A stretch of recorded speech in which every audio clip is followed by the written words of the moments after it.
States of America and to the republic for which it stands, one nation, under God, indivisible, with liberty and justice for all. That's interesting.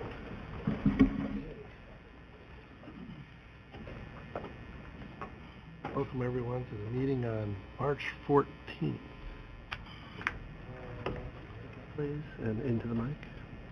Public comments. Is there any member of the public that would like to comment this evening? Hearing none, we'll move on to the consent calendar. Mr. President, before we do the consent calendar, staff would like to make an introduction of a new employee at ACWD.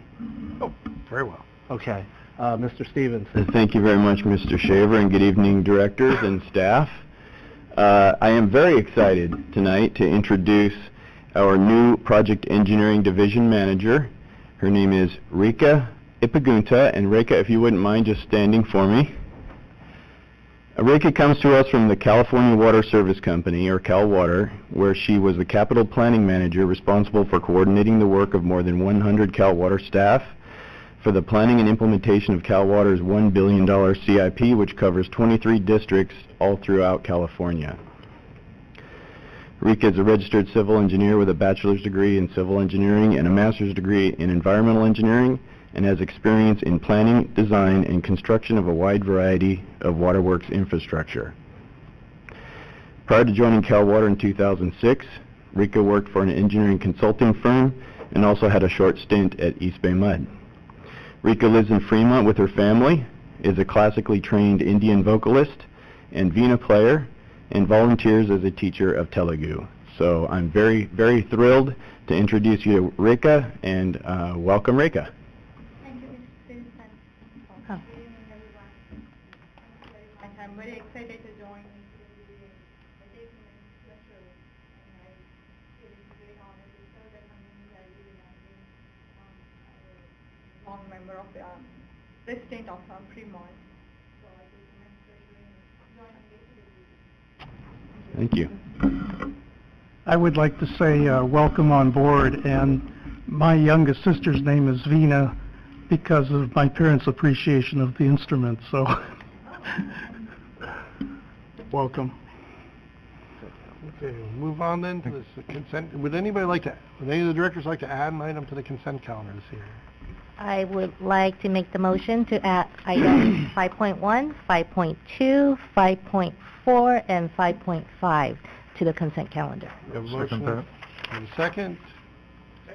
Directors Huang, Aye. Akbari, Aye. Sethy, Aye. Judy, Aye. and Gunther. Aye. Motion to move the consent calendar as amended. I'll move that. I'll second. Okay. Directors Huang, Aye. Akbari, Aye. Sethy, Aye. Judy, Aye. and Gunther. Aye. Okay, Director Weed will be, we'll take item 5.3 next. Director Weed was I have had a practice, given ongoing litigation that I was involved with, that has now resolved but being implemented, the resolution on the neighboring property to Rubber Dam number 3. So I will abstain, leave the room and excuse myself.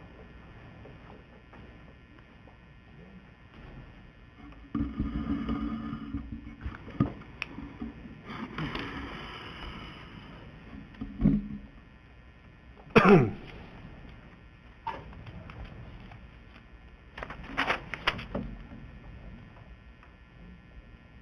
5.3. Thank you, President Gunther. Item 5.3 involves a change order for Rubber Dam number 3 Fishway and Fabric Replacement Project, and this item will be covered by Manager of Engineering and Technology Services, Mr. Stevenson. Thank you. The Rubber Dam number 3 Fishway and Fabric Replacement Project includes the construction of a new fishway, dam foundation modifications, and installation of new rubber dam fabric and associated components. The project is part of the Lower Alameda Creek Fish Passage Improvements projects, which are intended to enhance steelhead migration through Lower Alameda Creek while sustaining the long-term reliability of the district's groundwater recharge operations. Change order number 3 has been prepared to address additional work required for electrical work, additional work associated with the rubber dam installation, and modifications to address access and safety. There is adequate funding in the current fiscal year capital budget for this expenditure. Board authorization of this contract change order will help meet District Strategic Plan Goal 2.1, maintain and enhance sustainability and reliability of local and regional water supplies. Staff's recommendation is by motion, approve change order number 3 in the amount of $105,959.09 to Siblin Reed for the Rubber Dam number 3 Fishway construction and fabric replacement project, job 21083. And I'd be happy to address any questions. None. Then I will move staff recommendation. Have a motion? Second. Second? Directors Huang, Aye. Akbari, Aye. Sethy, Aye. Judy, and Gunther. Aye. Okay, moving on. 5-6. Thank you, President Gunther. It's been some time since the board... Yep, there he comes. Yeah, he's here. Just trying to move it along. It's been some time since the board has been requested to approve a water supply assessment, and the latest one will be presented by Ms. Heides, Manager of Water Resources. Thank you, Mr. Shaver. Tonight we have a presentation by Megan Moreno, Water Conservation Specialist, on a water supply assessment that has been prepared for the New Park Place project. A little background on Ms. Moreno. This is her first board presentation, and some of you may have met her at committee. But she has been with the district for a year and a half, and we're looking forward to her presentation tonight. We also have in the audience Thomas Neiser, Water Supply and Planning Manager, who has also participated in the preparation of this assessment. So approval of this item tonight is consistent with Strategic Goal 2, sustain a reliable, high-quality water supply for district customers.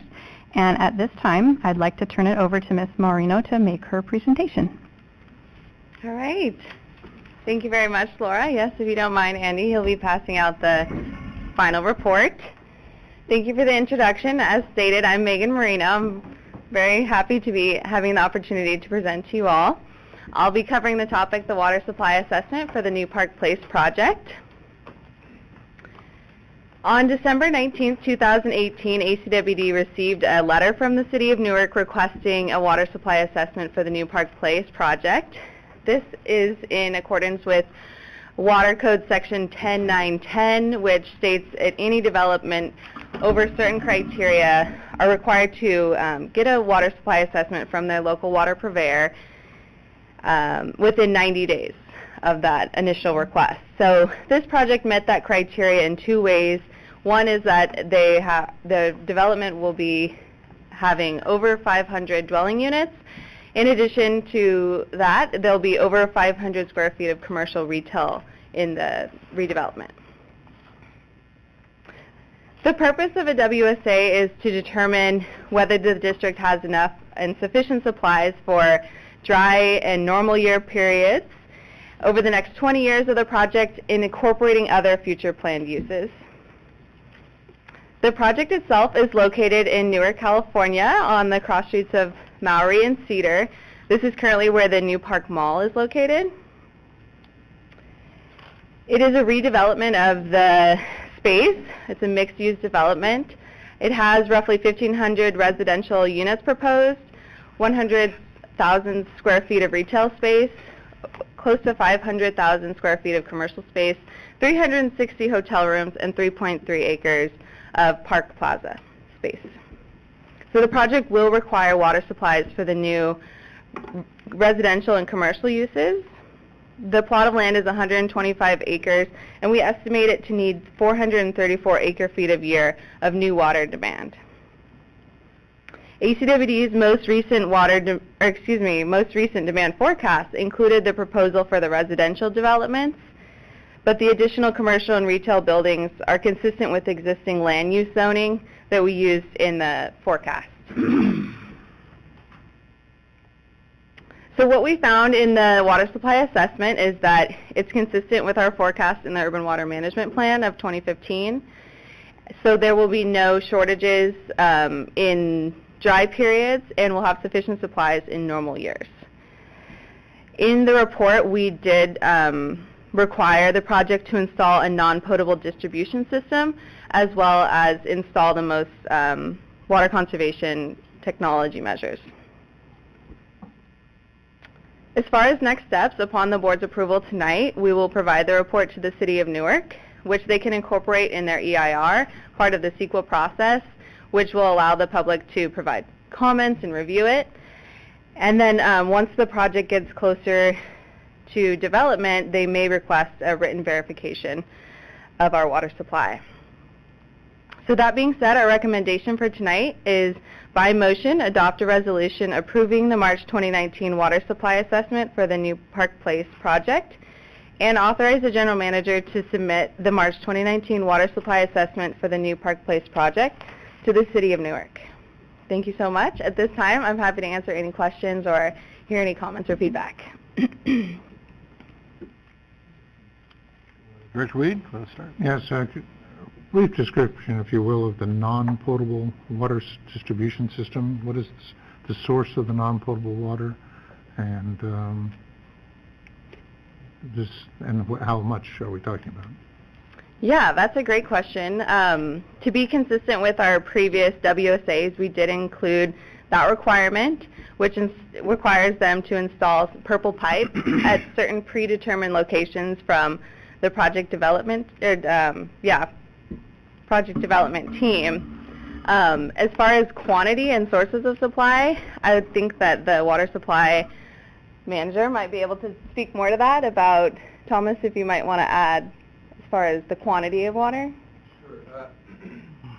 The quantity for the specific project hasn't been separately calculated, and as the board's aware, we haven't yet developed a non-potable source, but we still endeavor to develop a non-potable distribution system so that when a source is available, appropriate designated customers will be able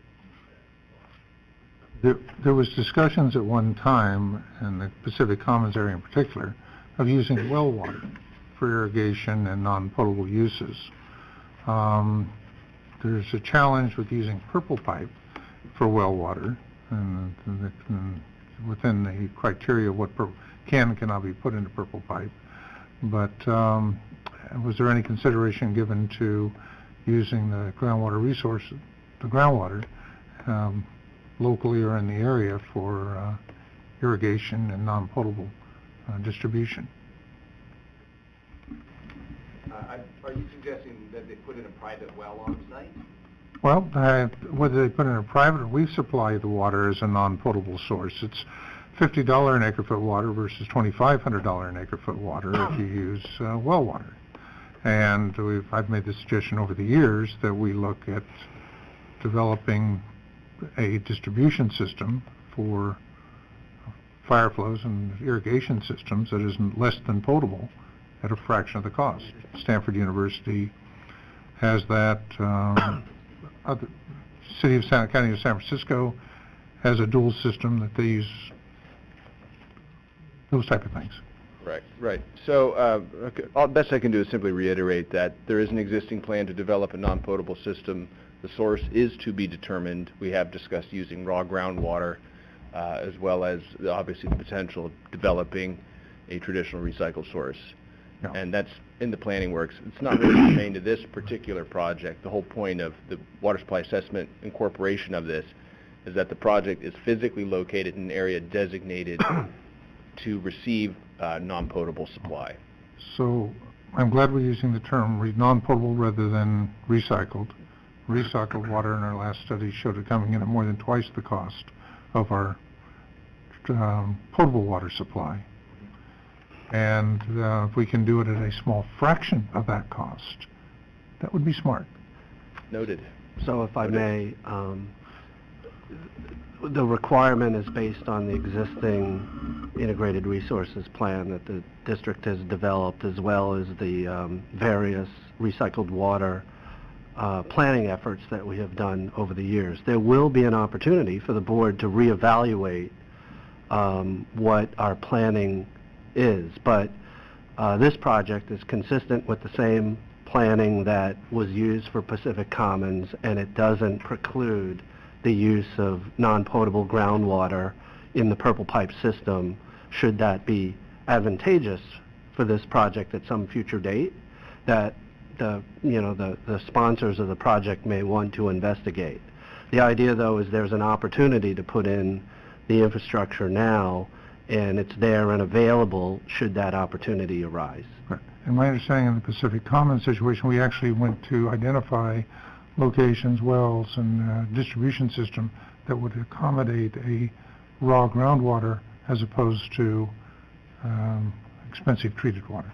Yeah, so we've taken a look at those options. So far, it hasn't penciled out for the property owners, but this is consistent with the district's current planning.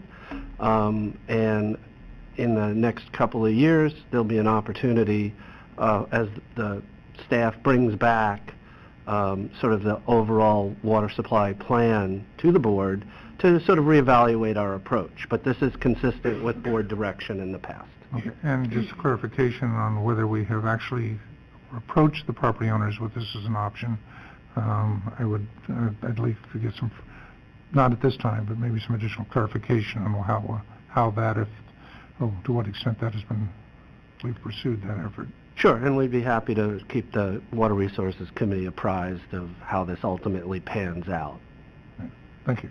And you have one member of that committee currently that also supports what Director Weed is saying. I would prefer that we leverage our raw groundwater first for Purple Pipe. Not that I'm against recycled water, but the cost differential is just too much. Noted. 100-fold.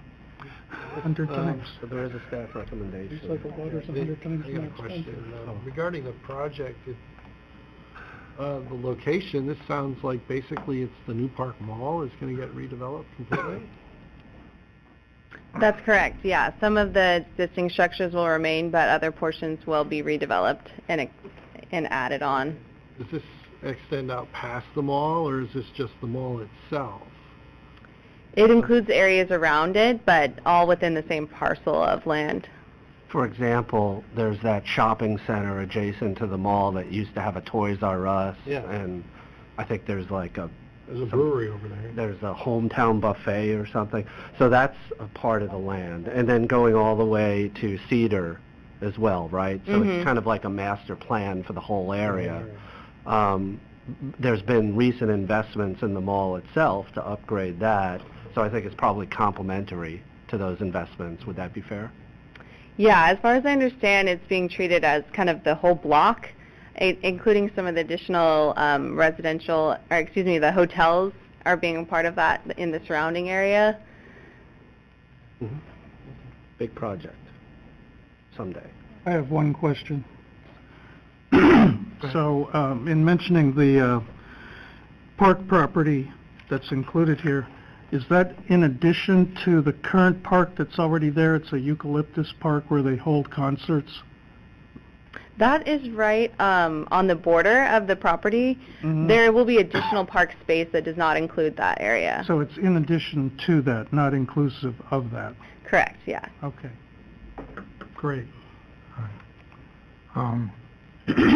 I'll add one more, if I might, on the advantages of using well water for irrigation. If you size the wells and the pumps, it becomes a contingency water supply when you lose your basic water distribution system.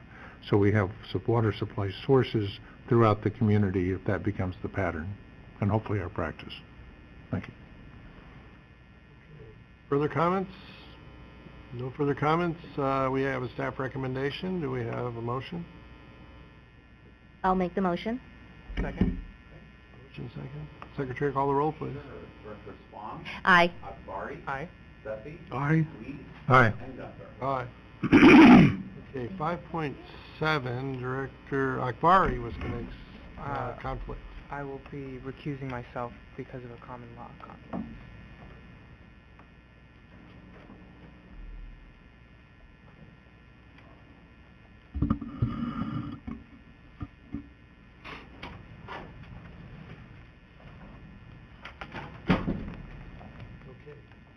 Item 5.7. And 5.7 involves a contract for the Canyon Heights Tank Improvements Project, and Mr. Stevenson will be presenting this. Thank you. The Canyon Heights Tank Improvements Project includes the removal and replacement of the interior tank coating, installation of new tank cathodic protection components, installation of site safety upgrades and temporary improvements at the tank site, and the Canyon Heights Booster Station, necessary to facilitate the work.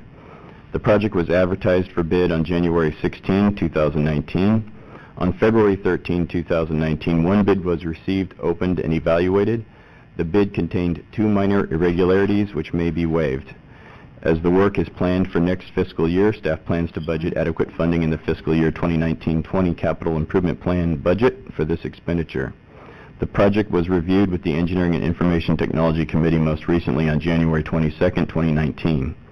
Board adoption of this resolution will help meet the district's strategic plan goal 1.1, efficiently manage and maintain our infrastructure to ensure reliability.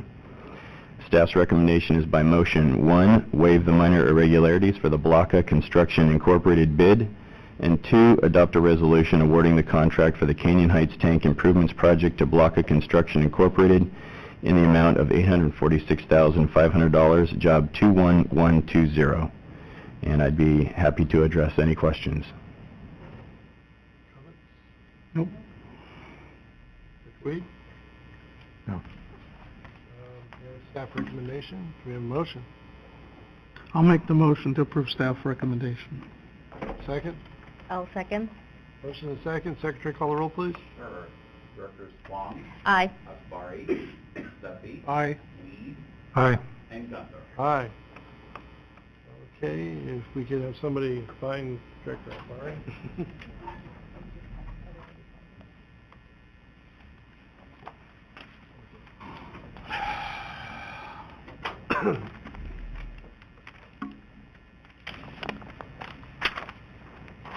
5.8. Yes, thank you. 5.8 involves an authorization to join Aqua JPIA for the district's insurance needs, and our Human Resources and Risk Manager will begin this item, Ms. Solito. Good evening, Board. I'm Jennifer Solito, HR Risk Manager. I'm going to introduce Katie Roberts. She's our Workplace Health and Safety Officer, and Katie has been with the district just over a year. She was actually at your board 1 year ago from today being introduced as our new employee. So now she's back to make her first presentation before your board.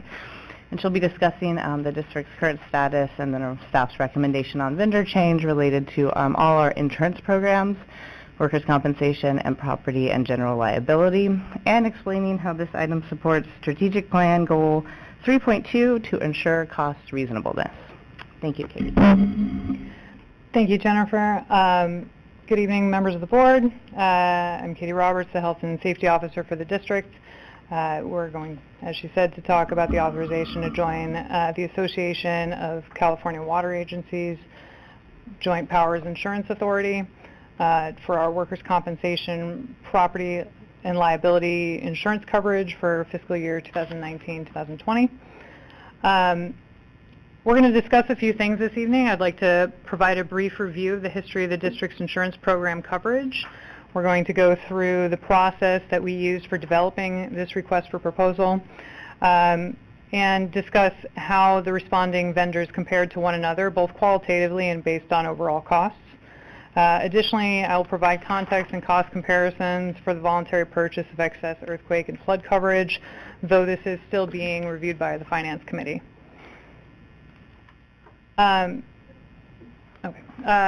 Since 2002, the district has been a member of the Special Districts Risk Management Authority, most commonly referred to as SIDRAMA.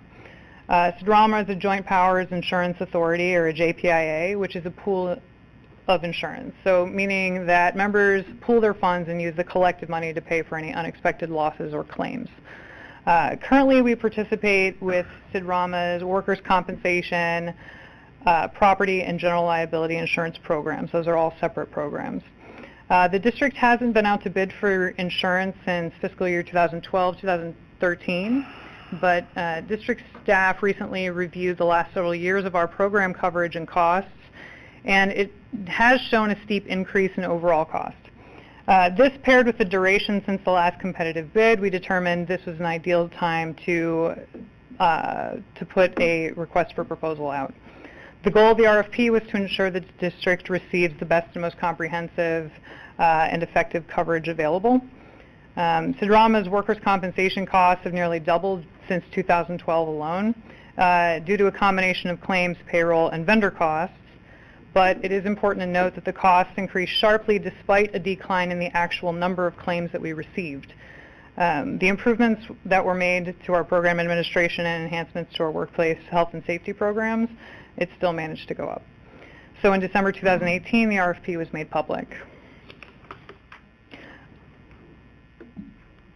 We received 2 competitive bids to evaluate.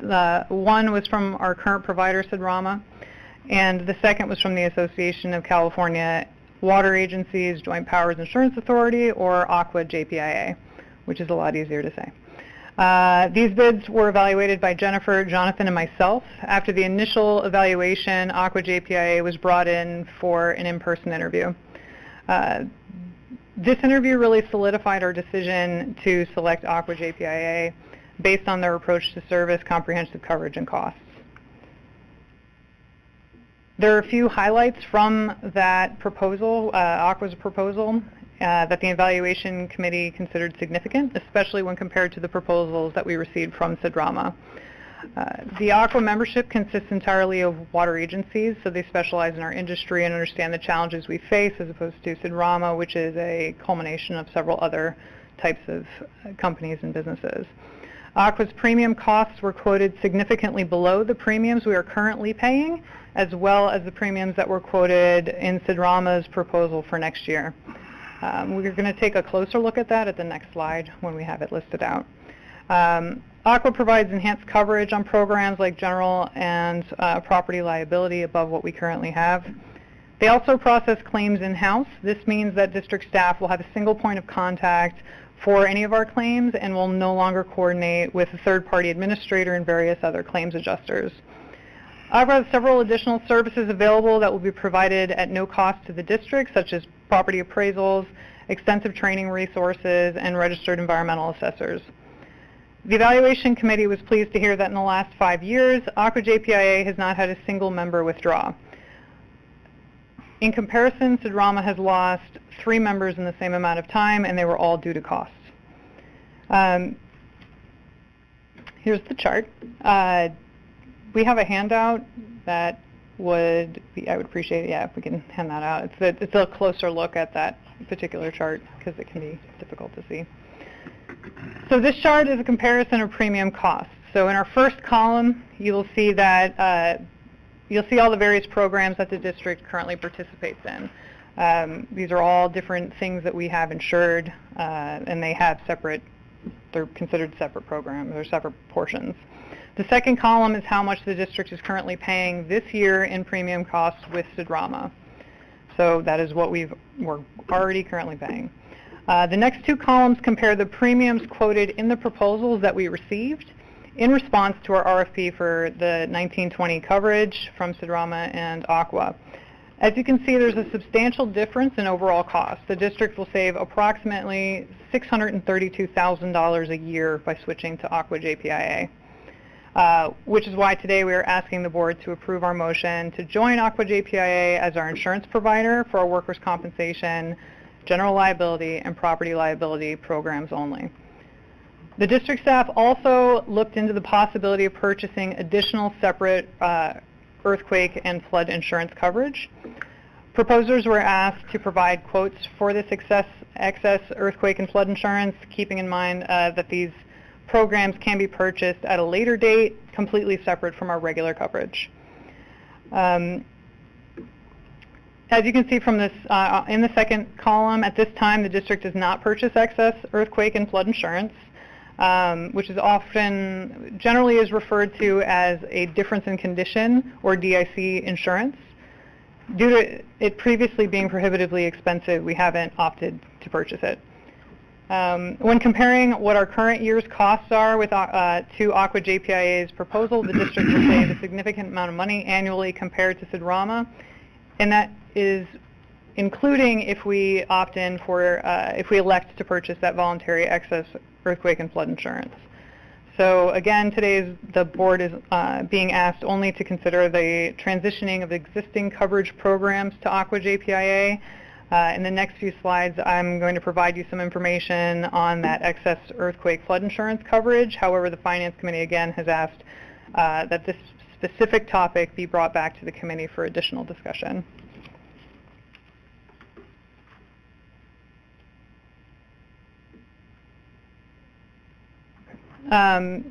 So previously you mentioned the districts explored that possibility of purchasing that through SIDRAMA. The costs were exorbitant. With the new proposed provider, the district would still be able to purchase this excess coverage and still pay less than what we are currently paying this year in premiums.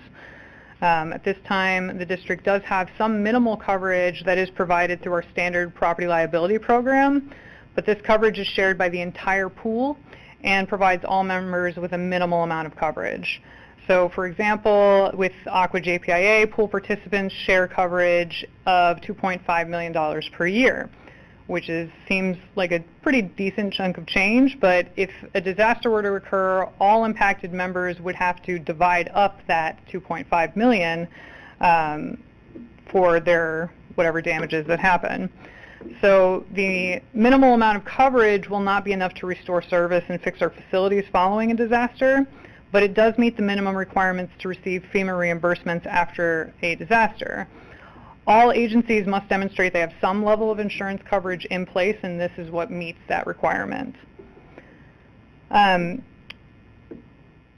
Fortunately, the district does have access to other funding options that can be obtained quickly in the event of a catastrophic disaster. This is particularly important given the slow speed of FEMA funding and how it's released. So the district currently maintains a line of credit, which is available within a few days following the request for funds. This is likely the most expedient source of funding if we needed it immediately. We also have the district's available reserves, and if the district were to opt in for excess earthquake and flood coverage, those funds would likely be the next fastest and readily available sources of funding. The speed at which the district would receive funds from Aqua JPIA is extremely variable because it depends on the size and scope of the disaster, the damage to the structures, and accessibility of evaluators and the rebuild plans. For example, the recent Paradise fires, Paradise Irrigation District received $1.3 million in advance monies for repairs within a few months of the fire, while the overall damage and impact is still being evaluated across the entire town. We all recognize that it's only a matter of time before the Hayward Fault produces something substantial, but with that knowledge, if the board is going to consider earthquake flood coverage, there are a few things that we should really take into account. Cost feasibility. Does the board feel that paying for excess earthquake and flood insurance is worth the additional premiums each year? We have to look at the speed of receiving our funding. Do we think that, or do you think that having quick access to $25 million in insurance coverage will greatly enhance our ability to recover and provide services to our customers? What impact will the insurance coverage have in supplementing our line of credit and any FEMA funding we receive in our efforts to repair and rebuild after an earthquake? And does having insurance provide our customers with, does having insurance provide our customers with peace of mind knowing that the district is planning ahead of the inevitable large earthquake and has already begun taking steps to mitigate the risk and aid recovery in advance of the event? We also have to look at how will a large disaster impact the district reserves with or without the addition of insurance funds. And finally, we ask the board to take into consideration that the money paid out by the insurance will be deducted from the total FEMA funding the district may receive post-disaster, but it will not prevent us from receiving those funds. At this time, we ask the board by motion to adopt a resolution authorizing the district to enter into the Joint Powers Agreement and to join the Joint Protection Programs for the Association of California Water Agencies Joint Power Insurance Authority and authorize the General Manager to take appropriate actions to execute service agreements and other related documents with the Association of Water Agencies Joint Power Insurance Authority for workers' compensation, property, and general liability insurance coverage beginning July 1st, 2019, in a total amount not to exceed $1,127,981. Additionally, staff asks you to consider an additional $25 million in earthquake flood insurance at the cost of $240,426 per fiscal year 2019-20. Should the final costs upon transition of insurance coverage exceed that amount authorized by the board today, staff will return at that time to request additional budget appropriations. That was a lot. And Does if anyone I have may, questions? regarding the second part of the recommendation, which is to consider the excess earthquake and flood insurance,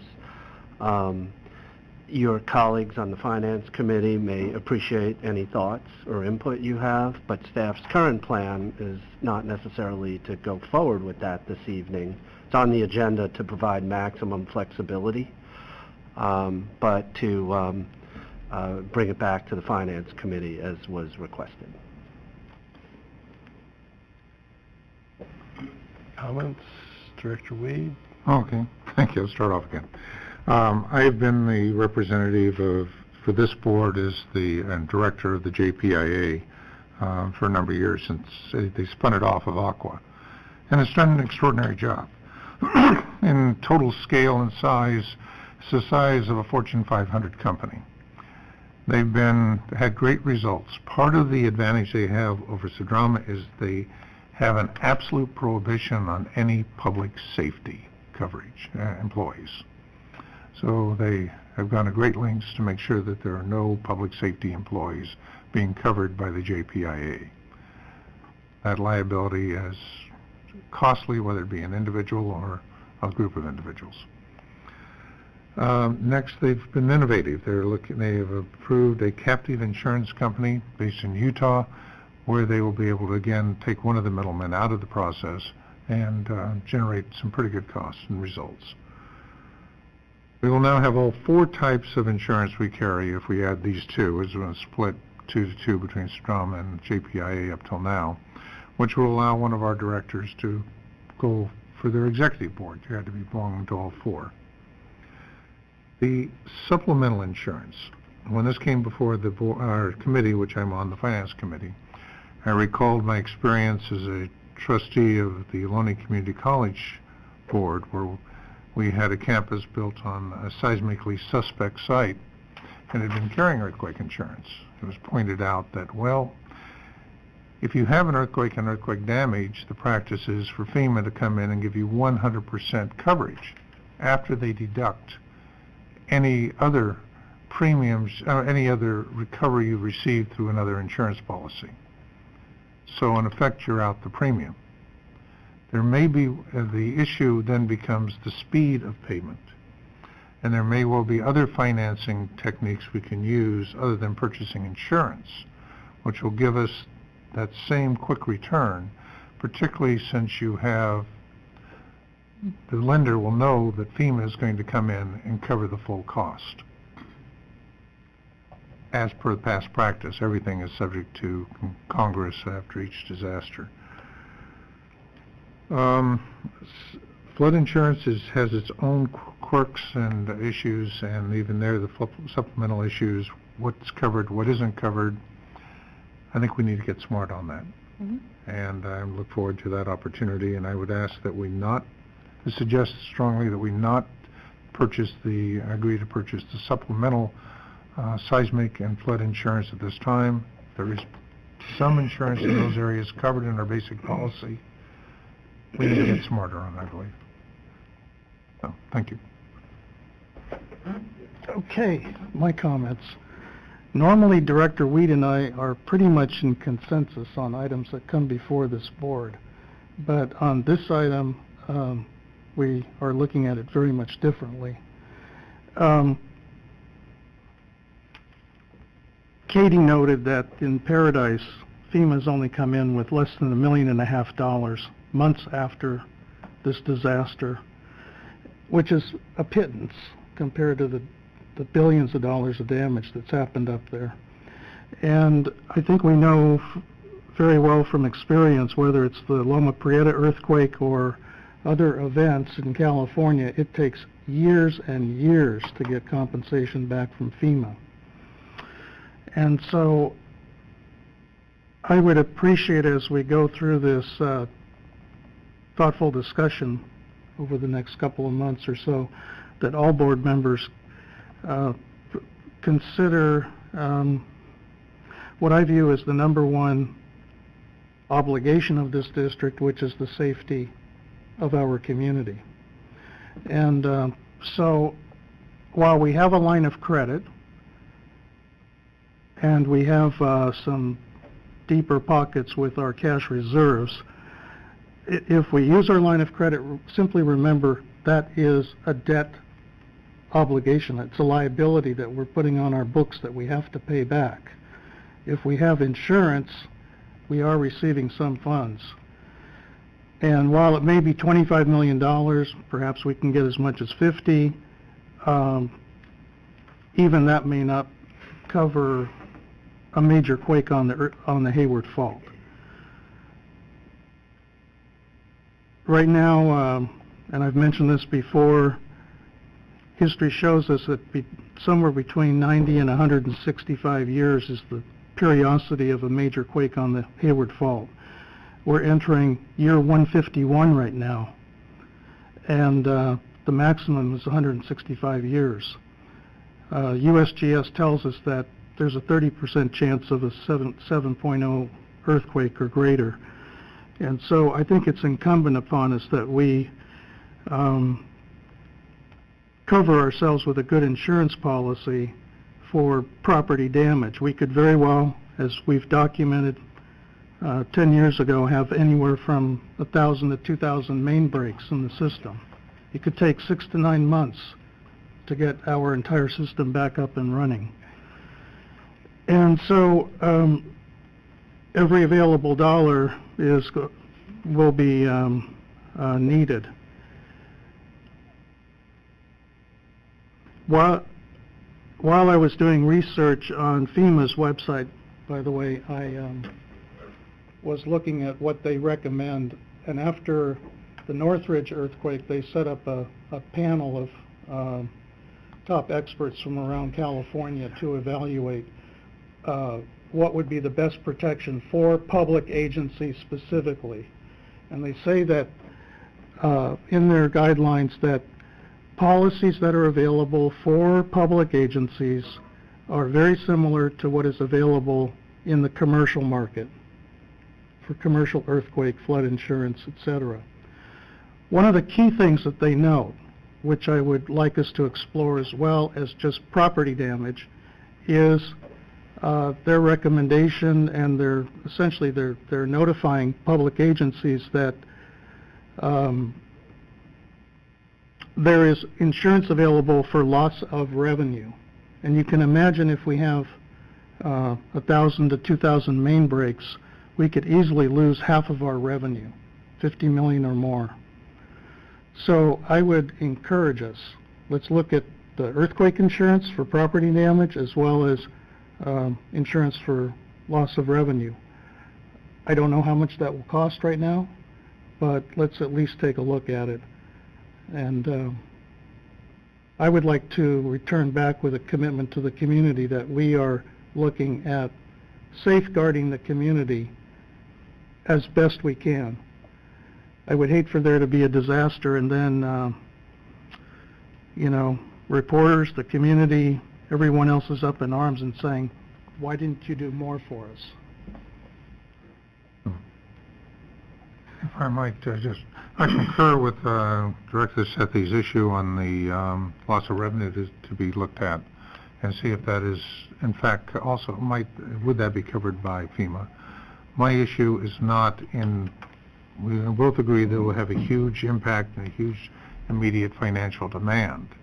The question is, what is the most cost-effective way to get that? Do we borrow the money at the time, or do we pay an insurance policy where you're making annual payments in anticipation that this event will occur in the future? I believe that we'll find that the ability to borrow the money with the assurances from FEMA that they're going to fully pay for the damage where if it's an insurance policy, they deduct that from the amount of money that they give you. They deduct any recovery you have in insurance. That is, so it's a financial technique as opposed to and that's what we need to get more information on. And here's what I would ask the other board members to take into consideration. If we have a major quake, we're going to see about $250 million of damage, perhaps, in the district. It's going to overwhelm the organization. And while I recognize that FEMA is going to deduct any premiums that we've paid, No, deduct any recovery that we've paid. Recovery. In my opinion, that's okay if we have $25 million being deducted. So I look at it this way. If we pay our premiums for 10 years right now, and that accumulates to $5 million, we still have $20 million of benefit that we've have in our policy. And we can always renew for an expansion of that policy. So I look at $500,000 a year as well worth and very wise protection for the district. And I mentioned to Mr. Shaver, we're making decisions all the time, and even including tonight, on hundreds of thousands of dollars, millions of dollars on different items, and $500,000 of protection a year. I am willing to sacrifice something else in our CIP or another project to make sure we are well protected as a community. And if we have to deduct the value of that policy from FEMA coming back in, I still view it as worthwhile, because $25 million of instant insurance money will help us get on our feet much faster than having to wait years. So we'll leave it to bring it back to the board. Think about it. I have a couple of questions.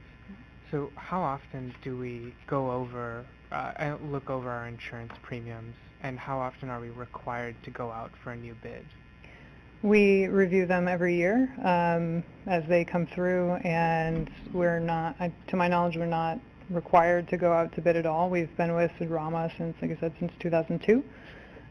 But upon looking at the substantial increase in costs, and we kind of wanted to see what was available, which is what brought us to put it to RFP. And there was another issue where we were receiving a significant discount from SDRMA based on sort of an agreement between them and us, side agreement. And we also had some staffing transition issues that made going out for proposals problematic. We had higher priorities, but typically we go more frequently for proposals than this last round. I might add to that, per the purchasing office, typically we like to do proposals about every 5 years for these types of services. So, not every year, not every other year, there's a lot of effort, but about every 5 years we feel is kind of the sweet spot. Okay. Apart from the cost increases, like one of the benefits of going with Aqua JPIA you mentioned was like customer service benefits. Were we facing significant issues there with Sudrama, or? It was substantial enough that it was part of our evaluation, like it was specifically written into our evaluation process. When Sudrama utilizes York as a third-party administrator or a TPA for our workers' comp claims. In those instances where you are trying to get a hold of somebody and have answers brought back for our employees that have had a workers' comp claim, we're trying to get answers. It's beneficial to have like one person you can call and they're going to respond expeditiously. That can be helpful, and that was something that we sometimes at times would struggle with, trying to figure out, well, who do I talk to? Do I have to call Sudrama for one issue, or do I have to call York? If I contact York, how long is it going to be before they actually respond to us? Because that would be, you're never quite sure. So we feel that that would be extremely beneficial to us to have somebody that is in-house, they know are more aware of what our issues are, they know who our employees are, which is what would be the case with Aqua JPIA. And additionally, when you have claims adjusters like they have for the third parties, they usually have thousands of cases or hundreds and hundreds of cases that they sort through for workers' comp. When it's in-house, it's only what their specific groups have, which makes it more manageable. So they're not going to be as overworked, which means you're going to have more of that face time. And Director Sethy mentioned going out for insurance for loss of revenue. Is that a service that Aqua JPIA could also provide?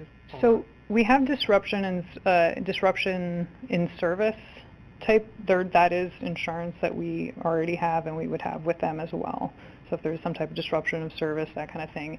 Whether or not it directly relates within the earthquake flood, usually you would have more of your property liability is going to be separate than the disruption service, because that's a different type of claim that could be entered. So that's generally why they're separate. But if we're having a disruption in service and we can possibly track it back, it would be dependent on how we outlined the agreement. If I can just add to Director Akbari's inquiry here. From the research that I did, and I'm not in the insurance industry, you're much more qualified here, but just from the research I did, and not only in the FEMA site, but some other insurance sites, we need to specifically state, very, in detail, we want our water sales revenue covered. We want our property tax revenue covered. It has to be spelled out, line item by line item. Mm-hmm. And I also discovered that there are some insurance companies outside of Cedrama and Aqua JPIA that we might want to explore talking to, including most of the major insurance companies, Aetna, AIG, Prudential. But two of the biggest in the worldwide earthquake insurance market are Munich Reinsurance Company and Swiss, that's out of Munich, and then Swiss Reinsurance Company out of Zurich. And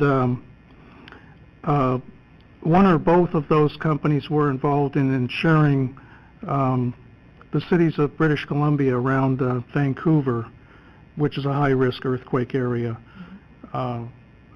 for exactly the same thing, protection of property and protection of loss of revenue. So I would just ask that we explore all of these different avenues, even including outside of Cedrama and Aqua JPIA. For clarification, do you mean for the excess insurance for the DIC, for difference condition, for earthquake, flood, or do you mean for all insurance coverage? Supplemental insurance for DIC property and loss of revenue. Property tax is a separate form of income, and Alameda County follows what's known as the teeter plan, where they will guarantee you 100% payment, and they take it any penalties that might come from property taxes. So we already have built in an insurance policy with Alameda County tax assessor to give us 100% payment of any property taxes that are due to us. It may be more difficult to insure against a reduction in valuation because it's an ad valorem tax, which is based on the value, and if the value depreciates, I don't know, that may not be an insurable interest. Well, so we have some things to learn. The issue is the reassessment of property after a major quake. You're going to see assessed valuations go down, and so you want to be covered. Okay, so I'm going to jump in. Let's go back to the agenda item. I would encourage you to have that discussion in your finance committee, since I am guessing this is going to go back to the committee. Thank you. So, back to this item. I definitely support moving to the JPIA. It looks like there's not only financial savings for us, there's process efficiency for us too. So I think that's a given. In terms of the additional insurance, I actually have a request to have something evaluated in committee. So using the $25 million as a benchmark, assuming that's the additional insurance we're going to buy. So take a look using the existing instrument, how fast can we gather that amount of money? And if we can't, if there are additional instruments we could use. So basically, I want to see, can we get $25 million using other instruments such as our line of credit, whatever else is out there, and how soon can we get the money, right? Because how fast we could get the money is come into play in this discussion, all right? And then take a look using a model year, assume having an earthquake in 20 years, and we have to cover $25 million of liability. How much would that cost the district? Overall, doing a fair comparison between paying the insurance premium and whatever cost we need to pay to have that other instruments available. Because for a line of credit, we have to pay also, right? And that would give me a little bit concept as to how much it costs us. Because like Director Wee, I am very uncomfortable that whatever money we got from the insurance company will have to be deducted from eventually when FEMA reimburses us. So if it's helpful at all when we talk about that, they're trying to prevent the duplication of benefits. Right. But it wouldn't prevent us from, we would be receiving those funds either way from our insurance. Yes, we would pay into it. We would have access to at least starter funds as well. When it comes to the FEMA funding, it is there's multiple thresholds that have to be met in order to get the max amount, and those funds can only be used for very specific actions, and they only come 10% at a time. Okay. So we would have to go out, have work plans for recovery. You would get 10%. It has to be approved. You go back out, 10% has to be approved in order to make those recoveries versus having more of the money from the insurance quicker, which is why we were looking at that. Right. So I think the request that well, first of all, this is a complicated issue. Yeah.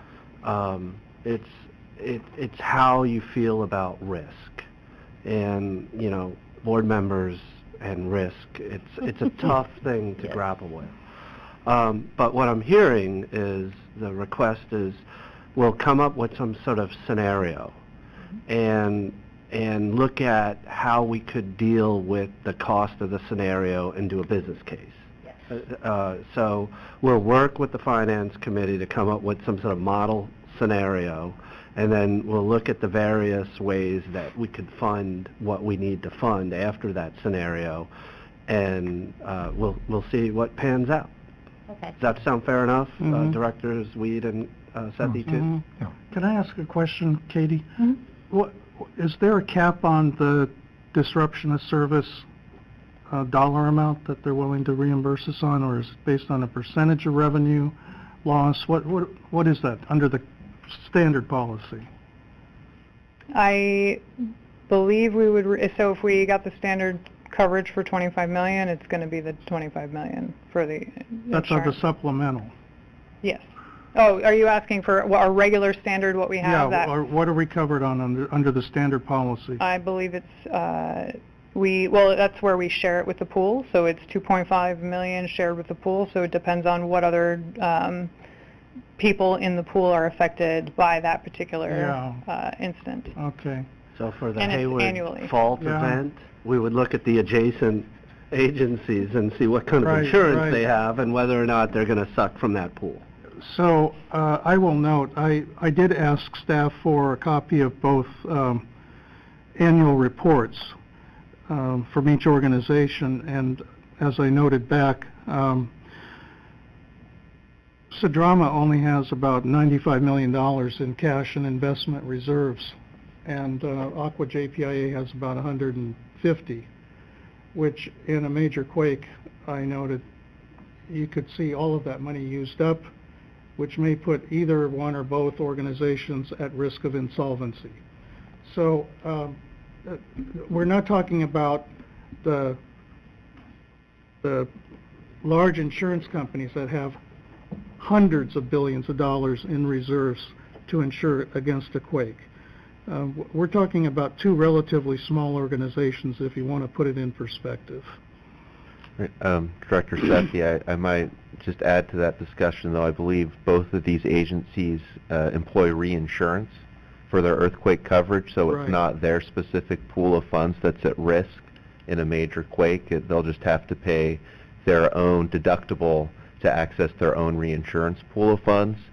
The other thing, too, in regards to their financial statements, each agency also provides employee benefit programs, and a certain amount of their reserves are actually tied up into those employee benefit programs to pay for health insurance.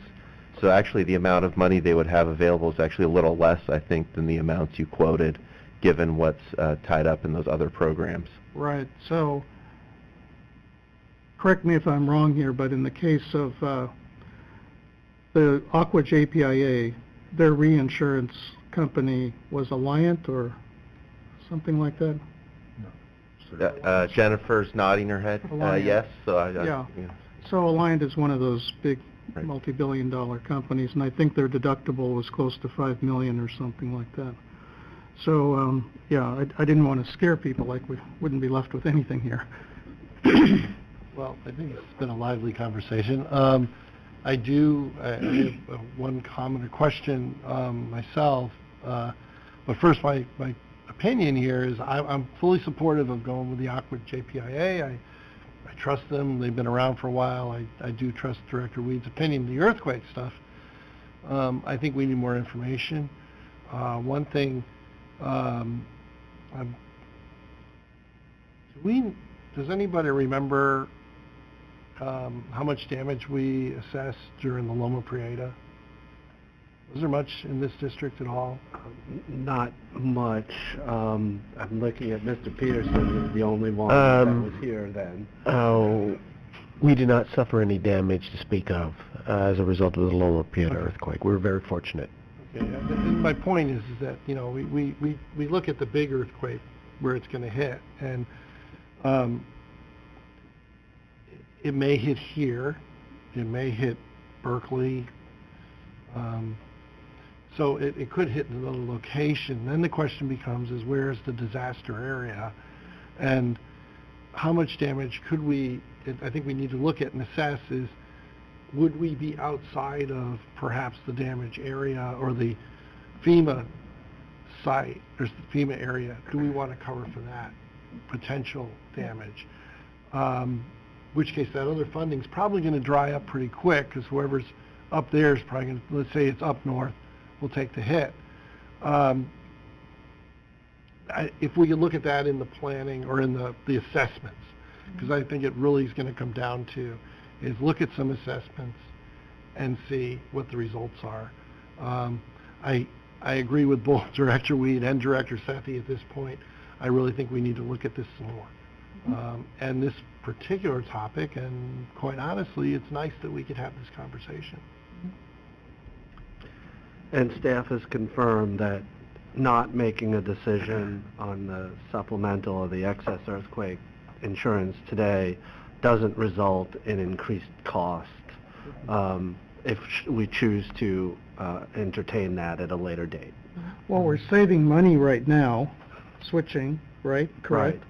So the way that I looked at it is if we do invest in the supplemental policy, we've already covered a portion of it. Right, but I just wanted to make sure the board is aware that the actual cost of the supplemental insurance doesn't go up because it's not packaged with the general liability and other insurance that the board is considering this evening. Director Weed, you have one more comment? Yes. It raises a concern of mine that I would like just to see greater emphasis on contingency planning, and particularly as it impacts our CIP, that we look at projects which we can help score by their ability for this district to recover if we had a major event.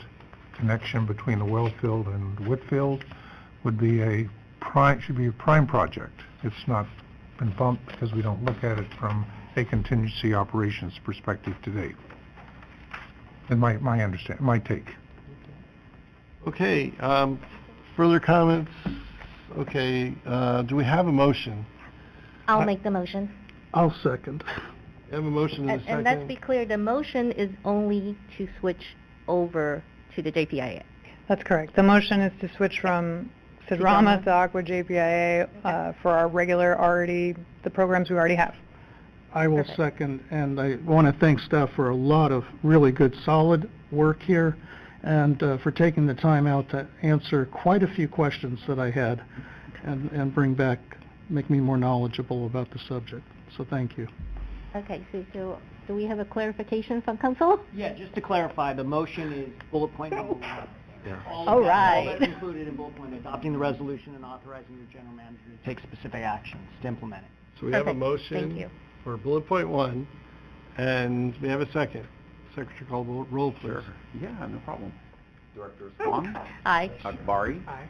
Sethy, Aye. Weed, Aye. and Gunther. Aye. And just for the record, it is the first bullet, it is not bullet point 1. First. Thank you. So we've got a number 1 and a number 2 up there. And you have just, you're considering both Yes, please. 1 and 2, 1 and 2 under the first bullet item.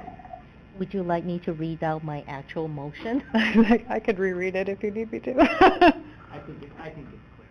Thank you. I think I misspoke when I said bullet point number 1. I didn't want the confusion of 1 and 2. So we've approved everything under bullet 1, sub-bullets 1 and 2. Perfect. Okay. Moving on, Moving on. 5.9. The top bullet. Okay, so 5.9 involves a great story in terms of the success of our electronic billing presentment and payment services, however at some cost, which staff would like to discuss further with the board. And Mr. Wunderlich will be providing the background on this item. All right, thank you. In September 2017, the Board of Directors authorized an agreement with Invoice Cloud for electronic billing and payment services for a not-to-exceed amount of $1,520,000 over a maximum 10-year period.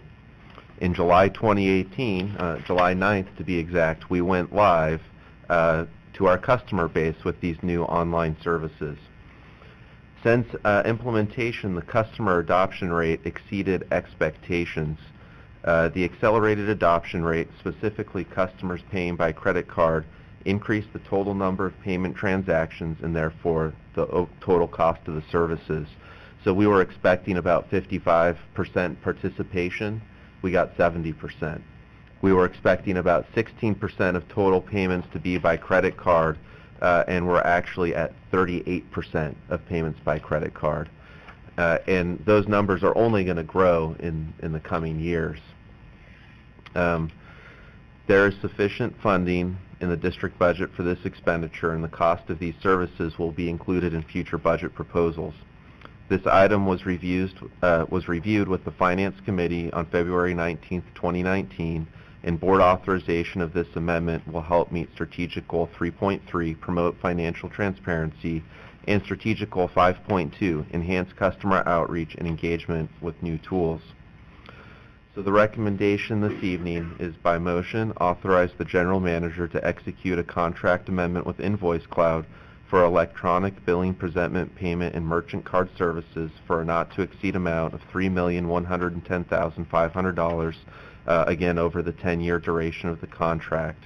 And this will bring the total 10-year cost estimate for these services to about $4.6 million, and that includes the e-billing, online payment processing, including the cost of the credit card fees, or the merchant fees as they're frequently called, which is 1% of the transaction amount. And the point, as Mr. Shaver alluded to, that I'd like to emphasize is the proposed contract amendment will ensure sufficient funding for payment processing based on the current and projected future volume of transactions, and does not include any changes to the unit costs or 1% interchange fee. So this is based solely on the usage of these services. And so with that, I'd be happy to answer any questions. To make just a comment and observation.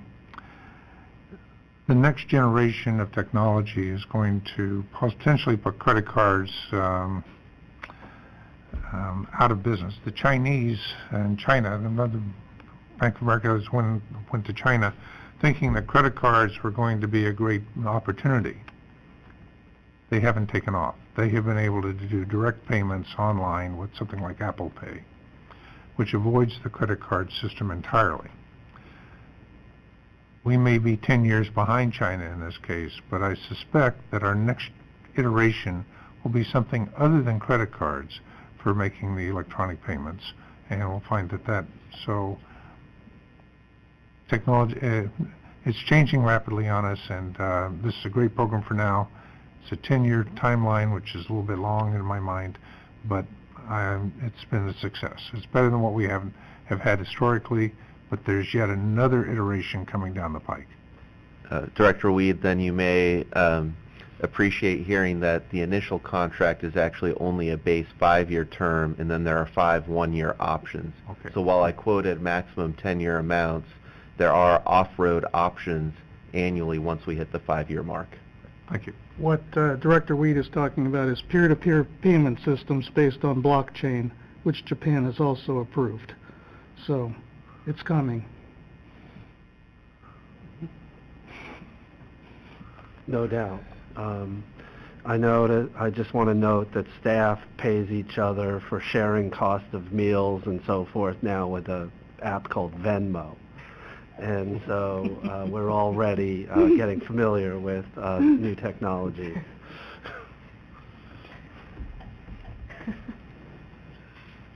Further comments?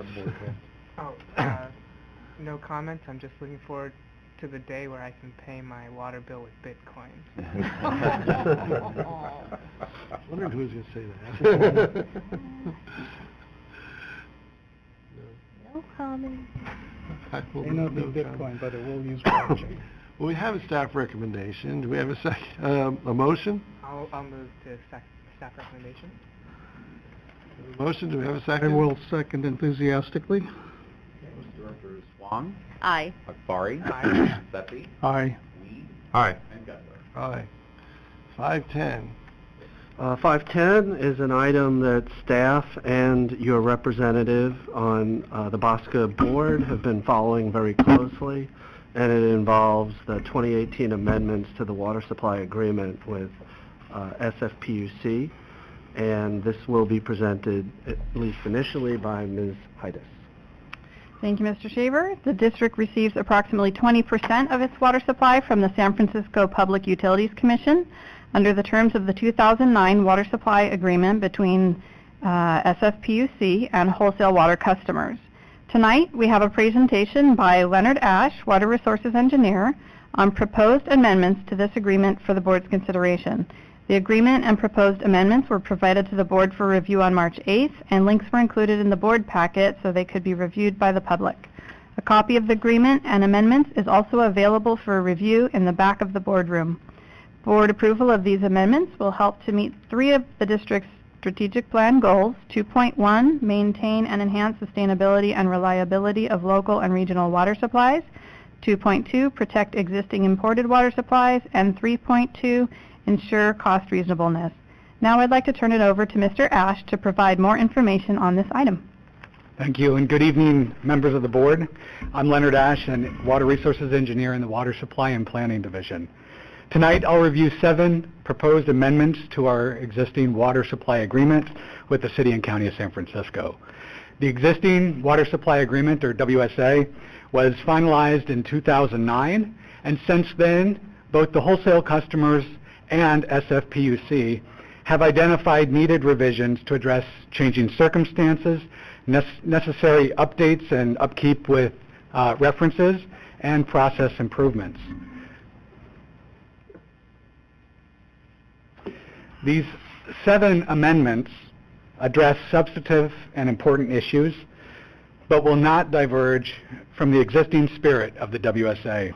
And most importantly, these amendments do not change the basic contract structure or affect the fundamental rights of the parties, such as the supply assurance. As you may recall, in September of last year, the board authorized Bosca to negotiate on behalf of the district, as did other wholesale customers at that time.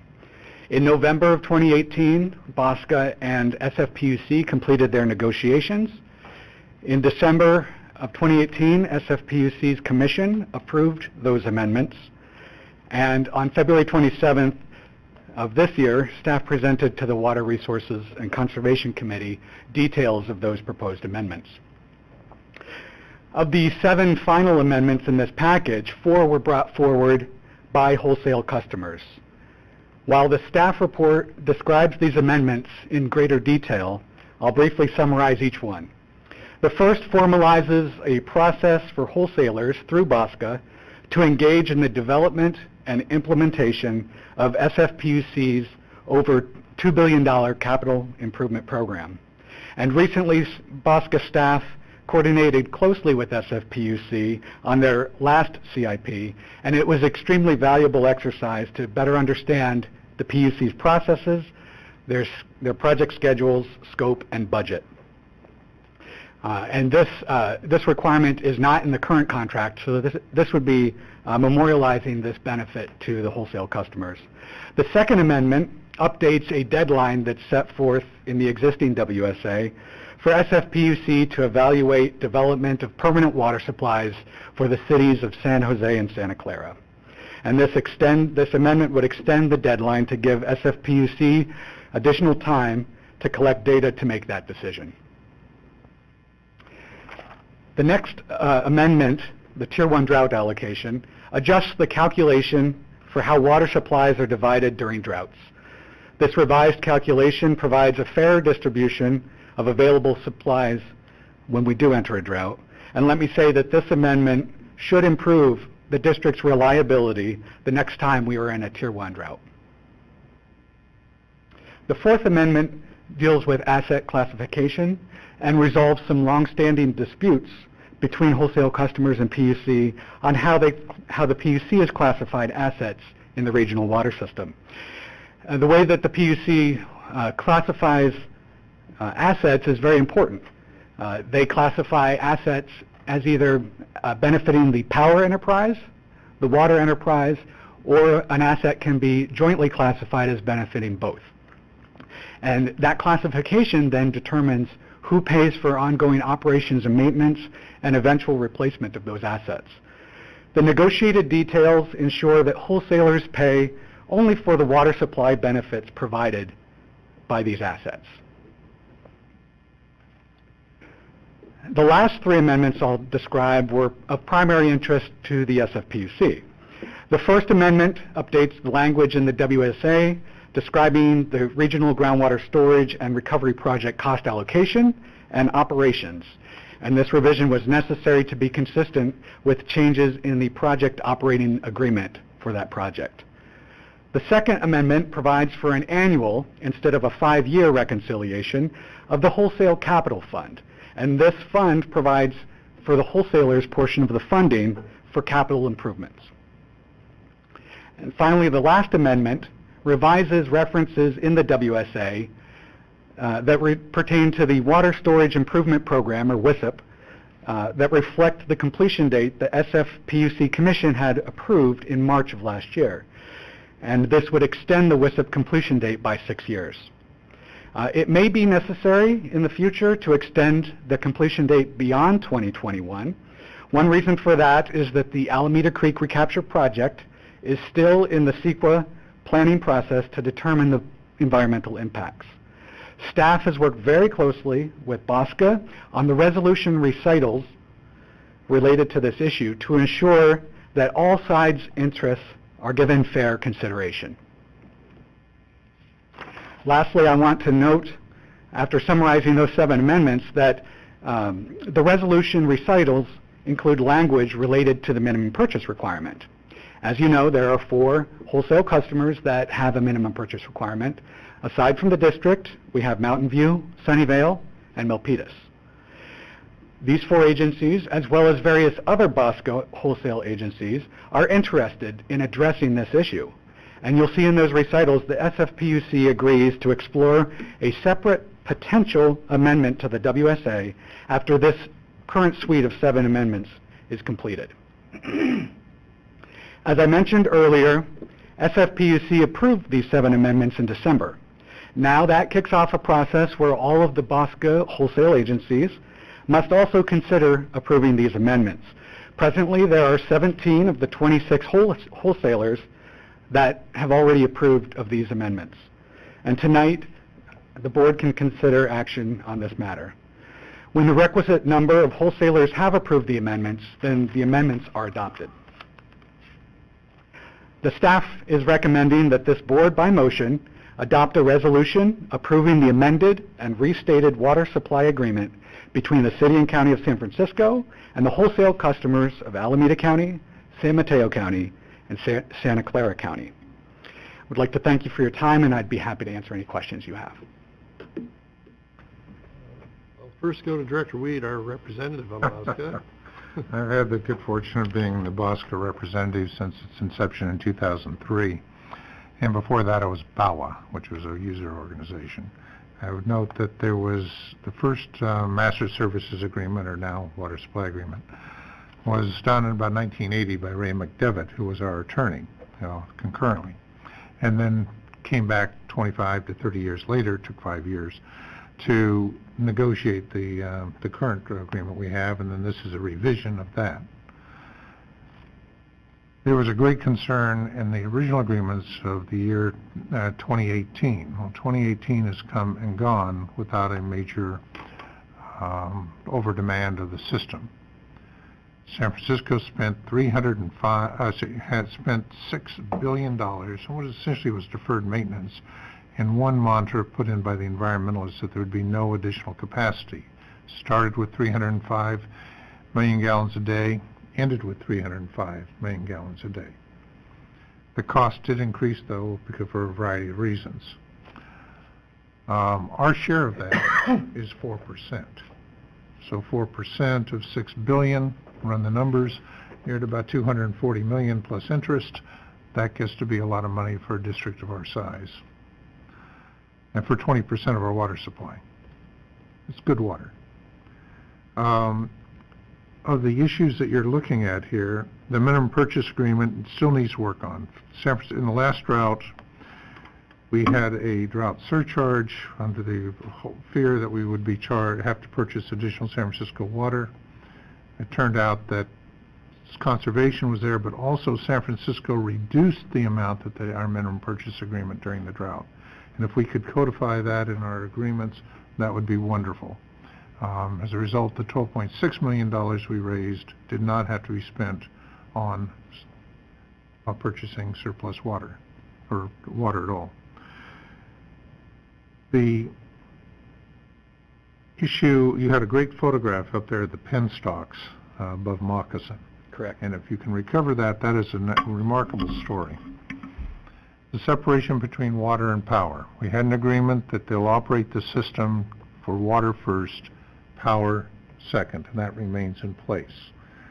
But the penstocks, someone in the finance department of the SFPUC determined that that wasn't 15% water, it was 55% water. And by the way, they had a $100 million plus project to restore the penstocks, which meant that the burden on, and BOSCA is, the suburban users are 2/3 of the customer base. So anything that's moved from power over to water, 2/3 of that goes to the water side, and we're, in this case, 4% of the total, 6% of BOSCA. That was not an engineering decision. That was made in the finance department. So that was a matter of some discussion for a period of time, and it was several $1 million to this district based on that somewhat arbitrary decision. Those are the type of things were worked out and were replicated throughout the efforts with San Francisco. So glad to see where we are. There are some other issues which are coming down the pike. One of them, which just arrived on the table, I understand, is that the Oroville Dam experience has resulted in the dam safety people of the state coming in and requesting San Francisco to spend potentially another $1 billion on retrofit of the spillways of their system, of which we would be 4% plus interest. So, not any documents to be seen to date. It's just all. So that's, as you keep writing, the mountain tunnel. Maybe another $1 billion. They haven't really fully evaluated it. They had to put some adits in, but it's one of these high-risk issues that came in late in the game. A lot going on, big project, and I think we're along for the ride in many cases. Thankfully, we've got some continuing negotiations with Hanson Bridget representing us in both instances. Thank you. Thanks for your comments. Leonard, in reference to the mountain tunnel, I was at the Bosca Policy Committee meeting a few weeks back, and they were talking about shutting down the mountain tunnel later this year, so they're trying to fill up the local reservoirs, but even Calaveras is limited right now to about 45%. So is this $1 billion program and other programs that they're talking about, like Director Weed is bringing up for the spillways throughout the system, is this included in this extension out to 2021, or will this be added on? So the current CIP does envision the mountain tunnel upgrades, and there are projects with that. Insofar as the DSOD additional requirements, the PUC maintains 18 different dams, so you can imagine that all those requirements for spillway improvements across 18 facilities is quite extensive. So out of that roughly $800 million to $1 billion price tag for the known improvements that need to be made, about $250 million are already reflected in the CIP, but the remainder would need to be added in future updates. And just to note, when San Francisco shuts down the mountain tunnel, there is no water being delivered from Hetch Hetchy. That's correct. Yeah, right. Right. So in that case, when the mountain tunnel is shut down, then the regional water system uses more local supplies. So the Sonoma Valley becomes very important during that time. Another quick thought. The unimpaired flows of the San Joaquin River proposal has also not been costed in.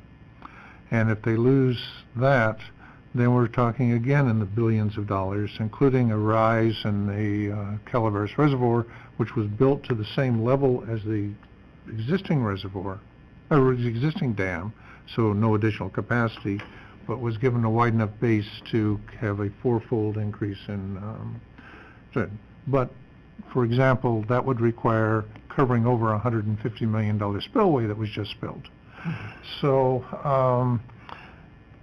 yeah, we're talking billions of dollars and billion-dollar projects are in line that could be coming along that are not currently in any of the budgets or agreements. It was an interesting discussion about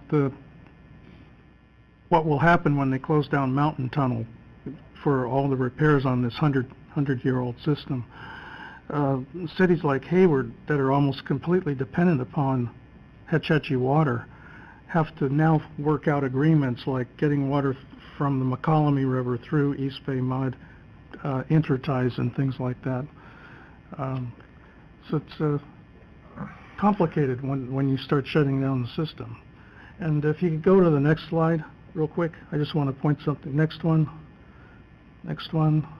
There we go.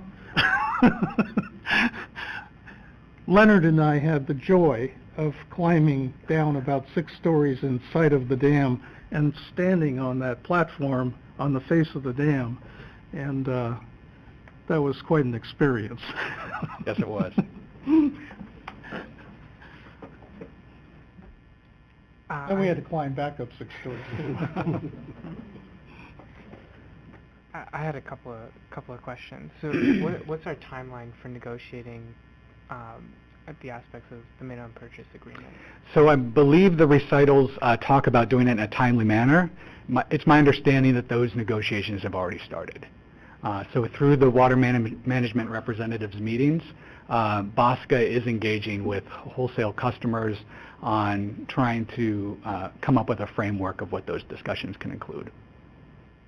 And you mentioned that the WISF might be extended as well. How far past 2021 would we? We're really not sure at this time. As I mentioned, there are some projects that still have quite a bit of planning and preparation. So it all depends on how quickly those projects move forward. That's it for the questions I had. Thank you for the presentation, and I'll be supporting the staff recommendation. Thank you. You sort of have read my mind and answered my question on the Alameda Creek recapture project and the references to it, because that does have quite a bit of impact to us. And in terms of the minimum purchase renegotiation, I was hoping we have something more concrete, but I guess I'll just have to live with timely manner. I support what's here before us. I'm curious, do we know, anybody said no? The 17 agencies that have considered it have all voted affirmatively in favor of the amendments. There are a handful of other agencies or other BOSCA members, such as Cal Water and Stanford, that don't have to go through elected bodies to approve of those amendments. And they have not gone through the process of signing on yet. Further comments? I'll throw one more undocumented funding requirement, and that is San Francisco is not funding its OPEB. That has grown the water enterprise up to $120 million. It's growing at a rate of about $10 million a year. They're using a discount rate of only 4.4%, which is the IRS standard for the private sector. But it's arguably we're responsible for 4% of that, and it's something we may have to pay attention to. That'll be interesting for some negotiations. Further comments? Do we have a motion? I'll make a motion to approve the staff recommendation on item 5.10. We have a motion for acceptance, staff recommendation. Do I have a second? I'll second. Second? Secretary, call the roll, please. Sure. Huang. Aye. Akbari. Aye. Sethy. Aye. Weed. Aye. And Gunther. Aye. Okay, moving on. We're into the reports now. Okay. And staff stands by, ready to respond to any director questions regarding committee reports or operational reports. I would just like a rainfall update, as usual. We suspected that might be asked about. So to date, we are at 17.06 inches this year, and that's as compared to an average year accumulation by this date would be about 16.2 inches. And the average year, end of the year is typically, or on average, is 18.37 inches. So we're quite a ways into it this year. So we're right at the average for a typical year right now. We're almost to the average for a typical entire year, and yeah, we're over the average for this date so far. Mm-hmm. And I understand there's possibly more rain on the way. So. Thank you. I'll make a quick note on another page, which is our water production, which we are running, with all the rainfall, we're running below our anticipated production. And yet, when I looked at our finance report, our revenues are holding up. So we're in sound revenue status as of last month. And if we can hold that,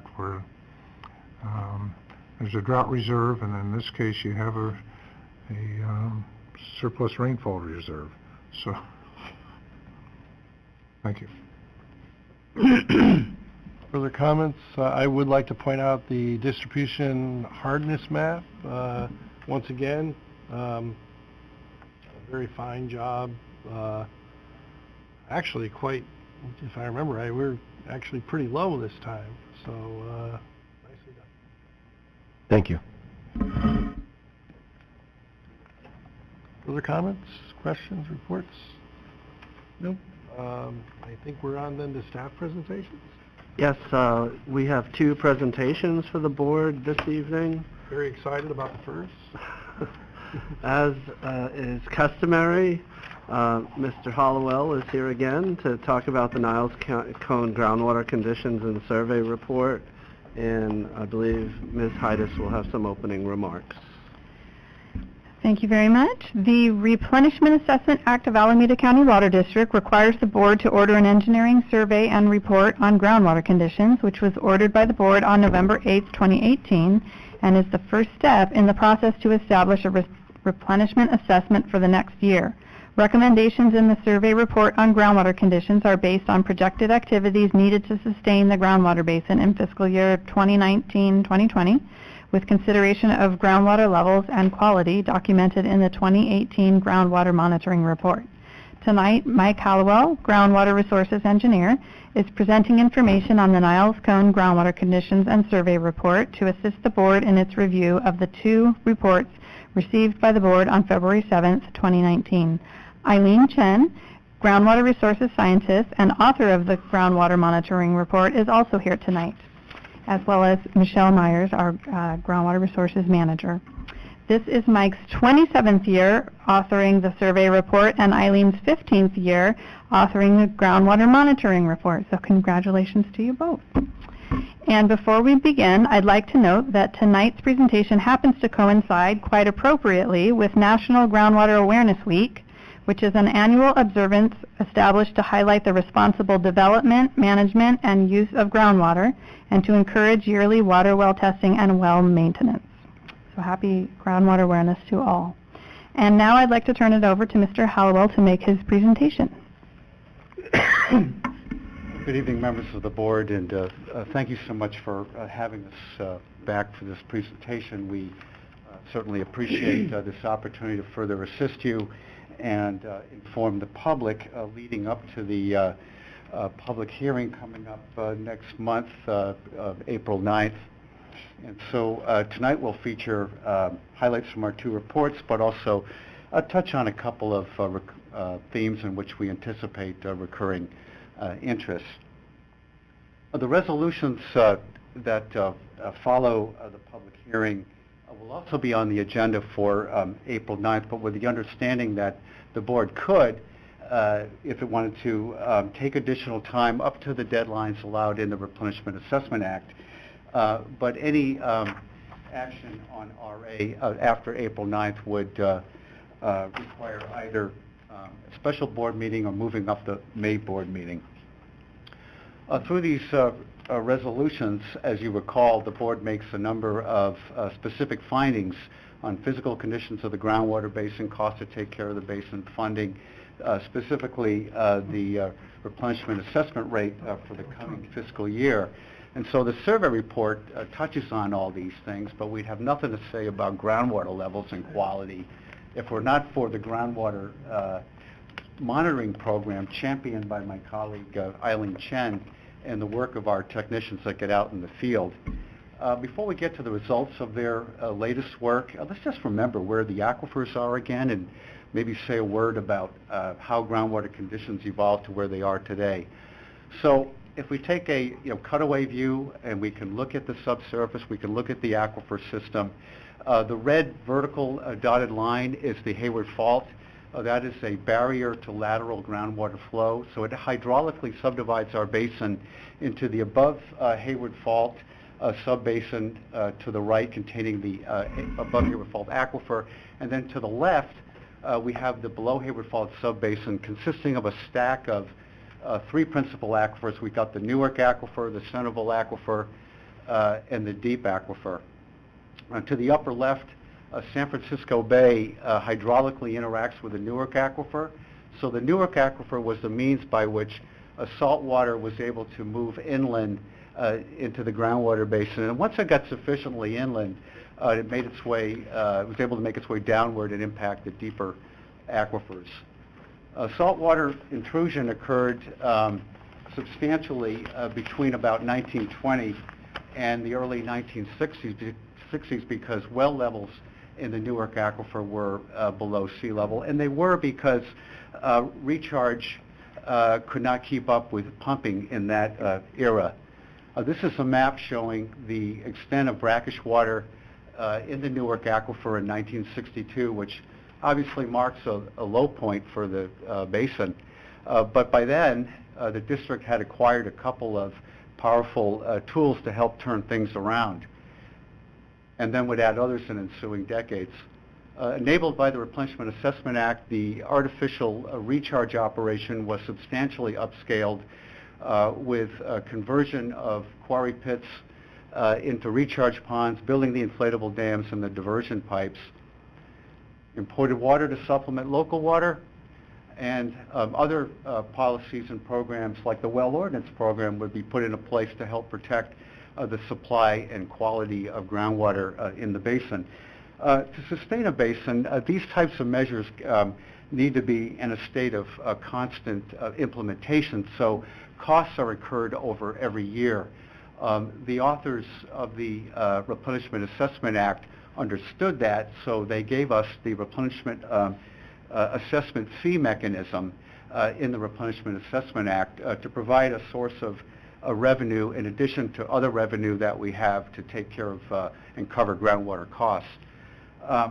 And this, of course, is what the state likes to see as expressed through the Sustainable Groundwater Management Act.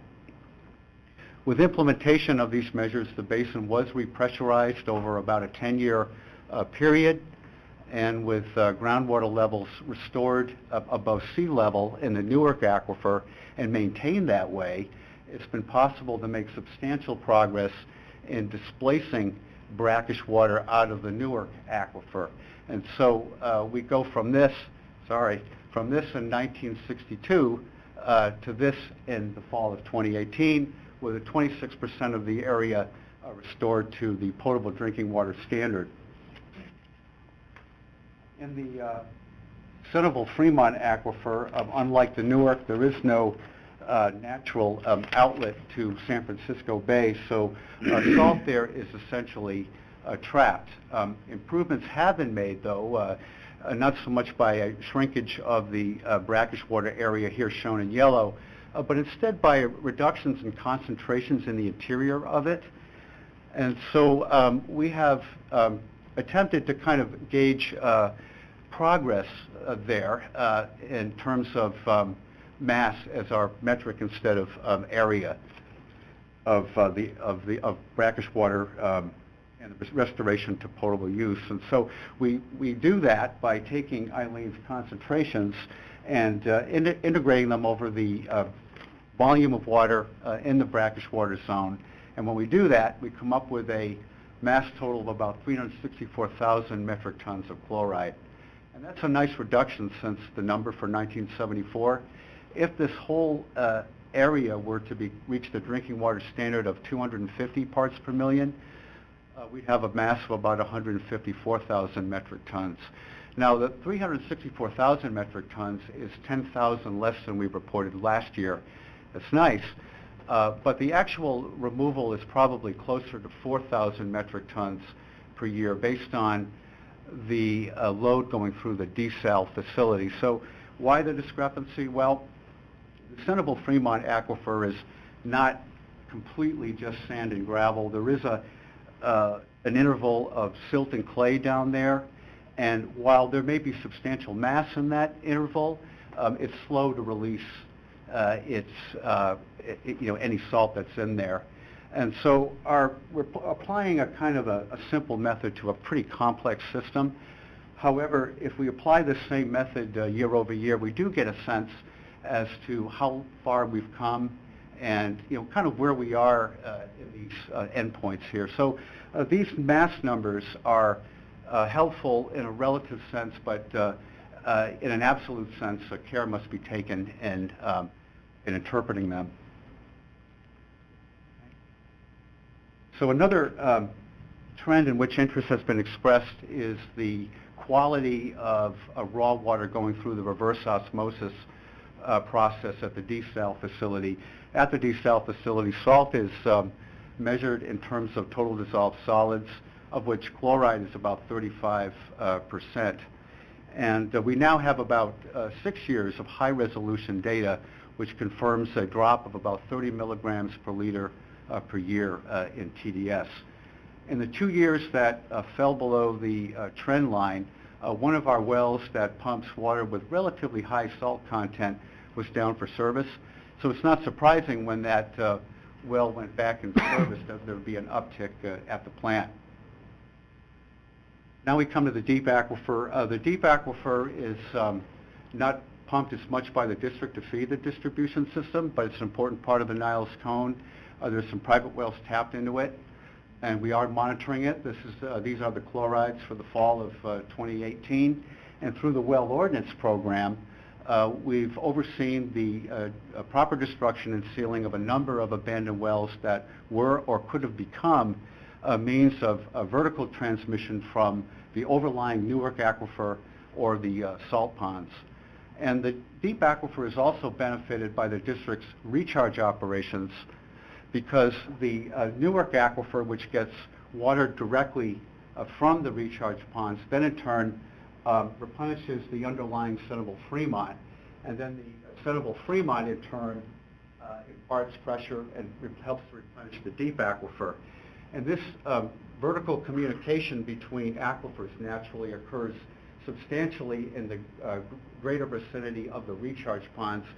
We call that the forebay, and within the forebay, the Newark aquifer is like a supply tank that imparts, keeps the rest of the system pressurized. So to get a kind of a quick read on how well the basin is supplied, we turn to water levels in our Newark aquifer forebay indicator well and a companion well, indicator well above the Hayward Fault.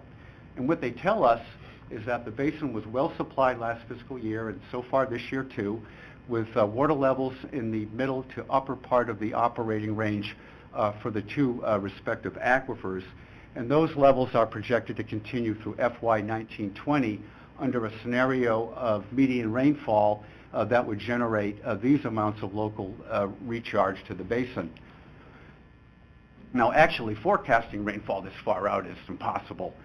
So any projected groundwater levels, even with a really good groundwater model, are going to carry some uncertainty. Decisions on appropriate operations will be made at the time given whatever circumstances are at hand.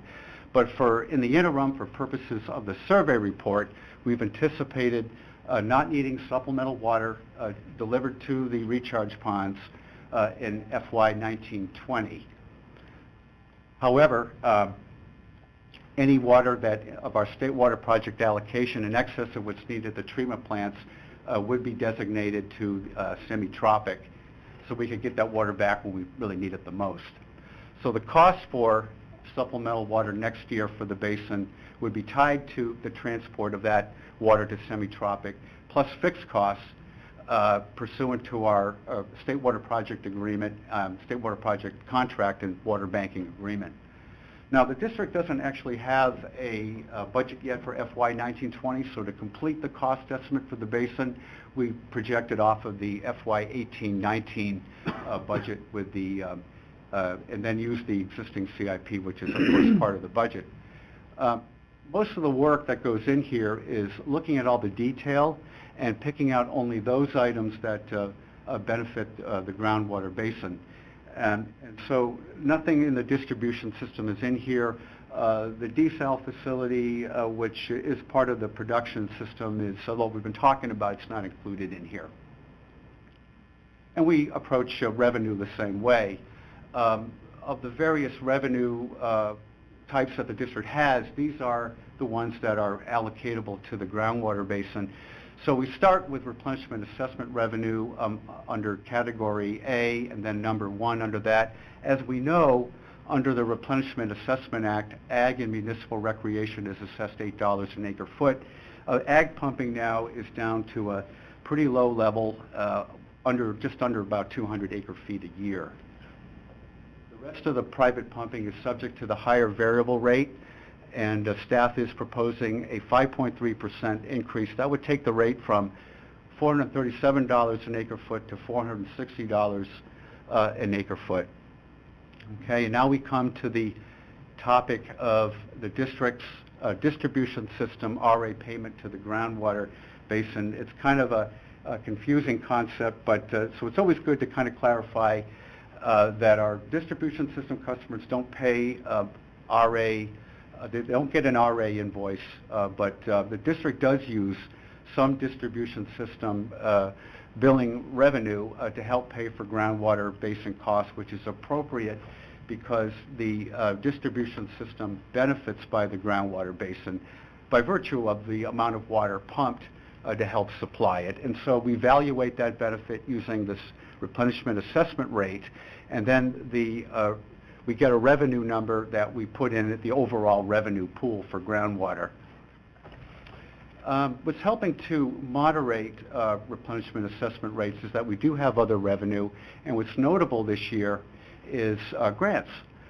Between FY 18-19, the current fiscal year, through FY 21-22, we're anticipating $12.8 million for capital projects for the groundwater basin, with $3 million scheduled next fiscal year. And that brings us to a total, and we find that we're still short our cost total by about $8 million. As a whole agency, of course, the district will pay all its bills. What we're trying to do with revenue over time here, shown in blue line, is not per se meet the cost in any one specific year. The spikes that you see in cost over the next 5 to 7 years are attributed to largely Vallecito's channel betterments, Rubber Dam 1 fish ladder, and Shin Pond fish screens.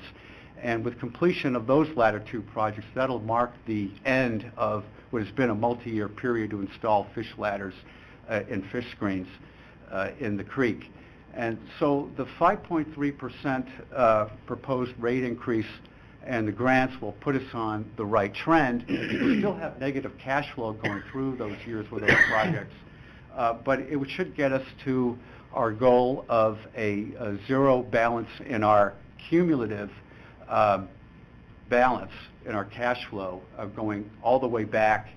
If we consider the revenue we've ever accrued over time from the beginning and all the costs we ever incurred, we'd have a zero balance a year or two after the completion of those big projects.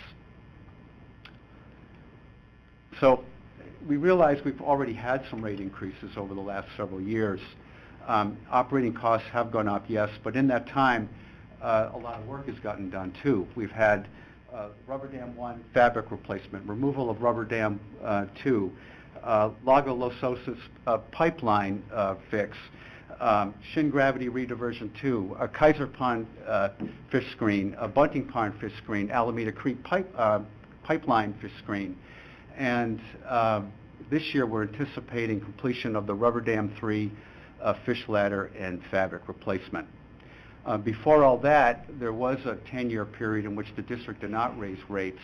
So if we were to go from the late 1990s to the proposed $460 an acre foot in FY 1920, the year-over-year rate of increase would be 3.45%. Among the various agencies managing groundwater in California, the Orange County Water District and Santa Clara Valley Water District are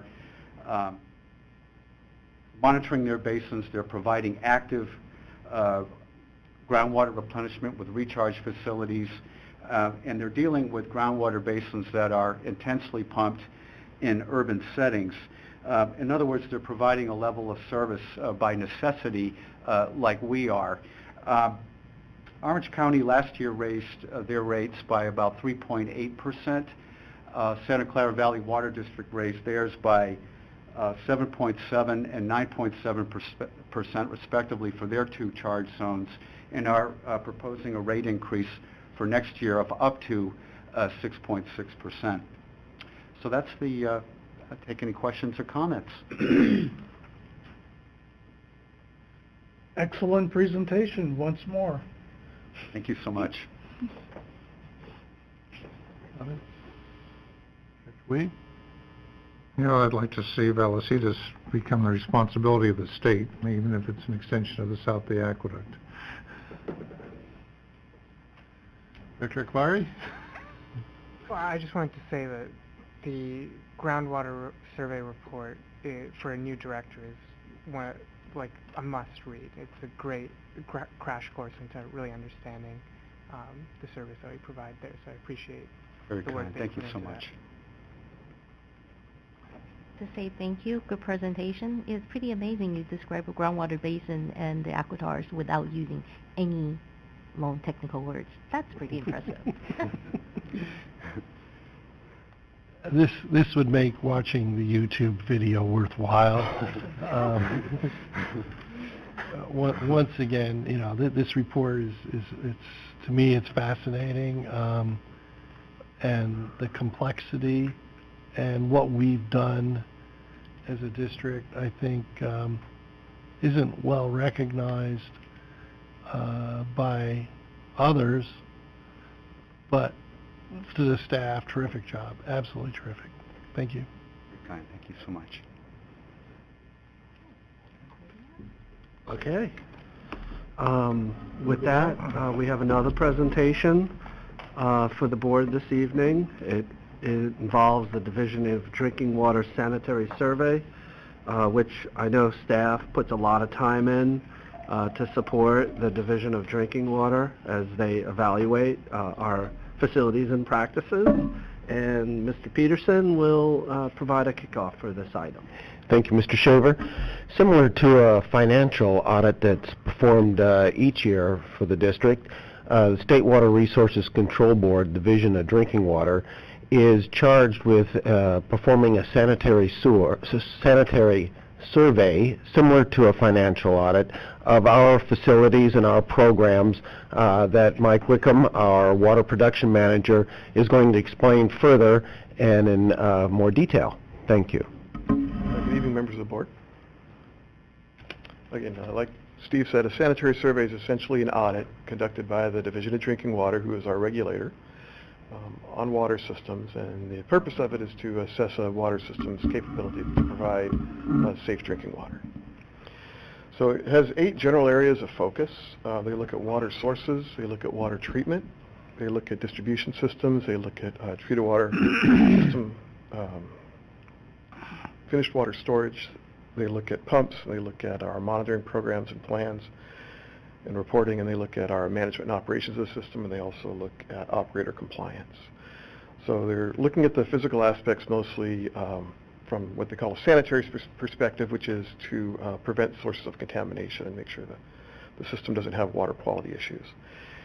The monitoring and reporting aspect, they look at for regulatory compliance, make sure that our monitoring plans are compliant with current regulations and that we are following those plans. And then as far as the things like the management and operations, they're seeing how our system is managed, especially with an eye to making sure that we can viably meet our water quality goals in the future. And for operator compliance, they're looking at operator certifications and operator qualifications. So what exactly did that entail for us? Well, it was 5 full days of visits. The Division of Drinking Water inspecting engineer came out, and 5 separate days between November of 2017 and April of 2018. They visited pretty much all of our sites, including our 3 water production facilities, our 2 well fields, the 4 aquifer reclamation program well sites, our 13 storage facilities, and district headquarters. District headquarters, that was pretty much just for a review of our monitoring plans and programs, and then also to go over things like our cross-connection control program and some of our distribution system SOPs. All right. So it also consisted of a document review. So prior to the inspection, we provided them several documents, all of our operational plans, so the 3 operations plans for our facilities, the 5 of our monitoring plans, a list of significant system updates since 2011, which was the date of the last inspection, the year of the last inspection, and future work planned for the next 3 years. So inspections are planned for a 3-year cycle, so generally every 3 years the district will have a sanitary survey routine inspection visit. So our next is planned for 2020.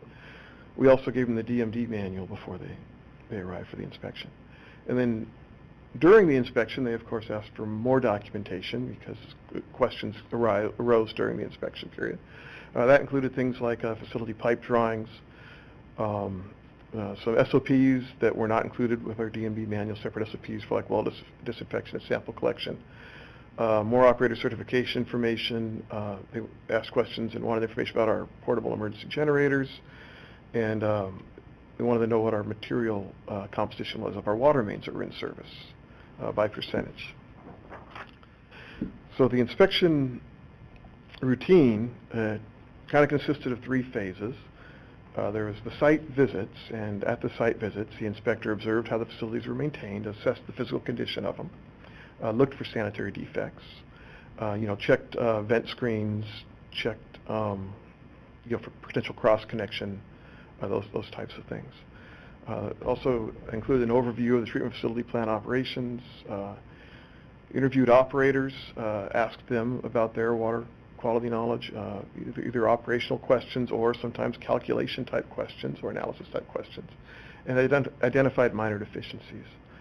The types of questions the inspector asked were mostly about water quality, but there was also a lot of questions on system operations, emergency response. Our inspector normally is assigned to the Solano County area, and this was late 2017, so this was right after the fires over there. So she was acutely, really in tune with emergency response, emergency operations, and our ability. A lot of her questions were, things like what was our ability to communicate after, if we had to issue a boil water notice, and things to that effect. And for virus scan, okay, right now.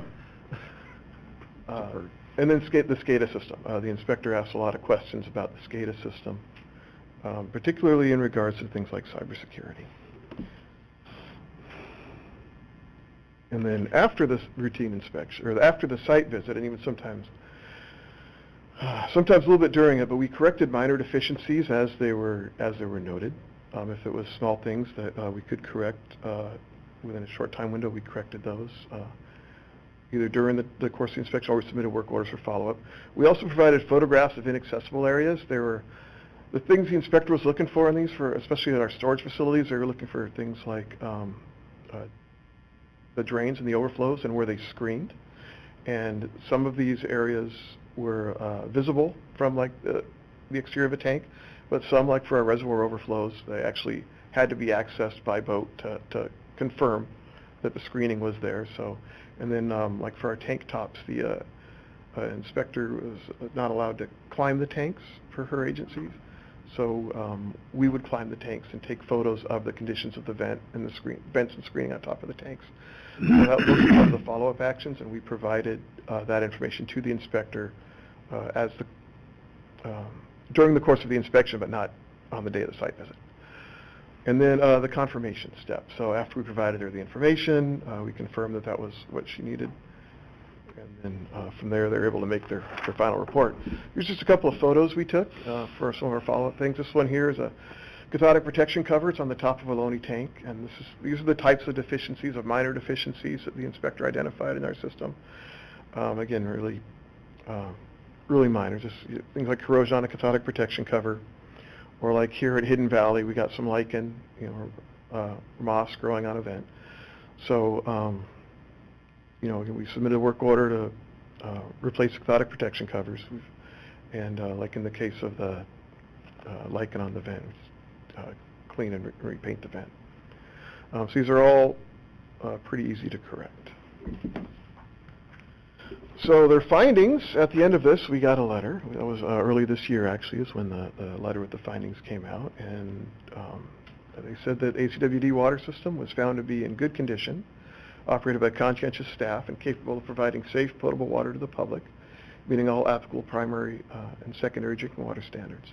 And this is actually a quote from the letter, so I was very happy with that. There were some additional recommendations, though. There was basically 2 recommendations and 1 acknowledgement.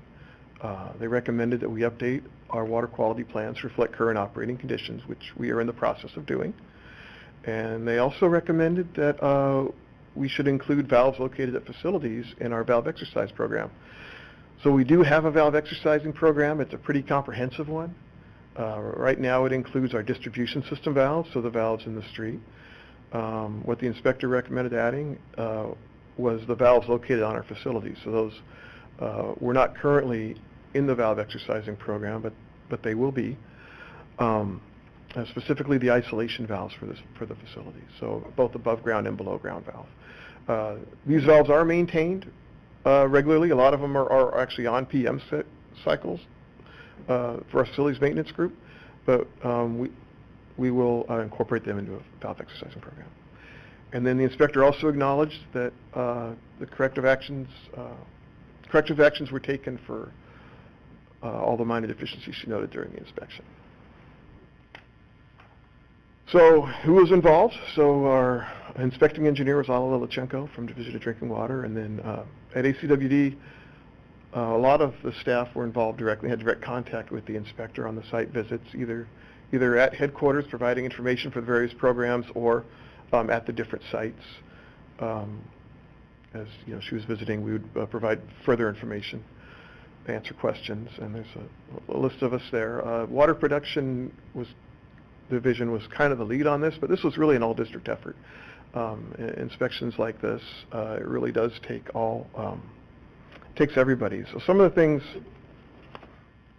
that she also asked about when I talked about viability to operate in the future, they did want she did look at our CIP schedule and all of our planned work schedule, and it was planned future water quality studies and future water quality work, like when this started was right when the 1, 2, 3 TCP monitoring was going on, and the school lead testing was just coming into was just starting up.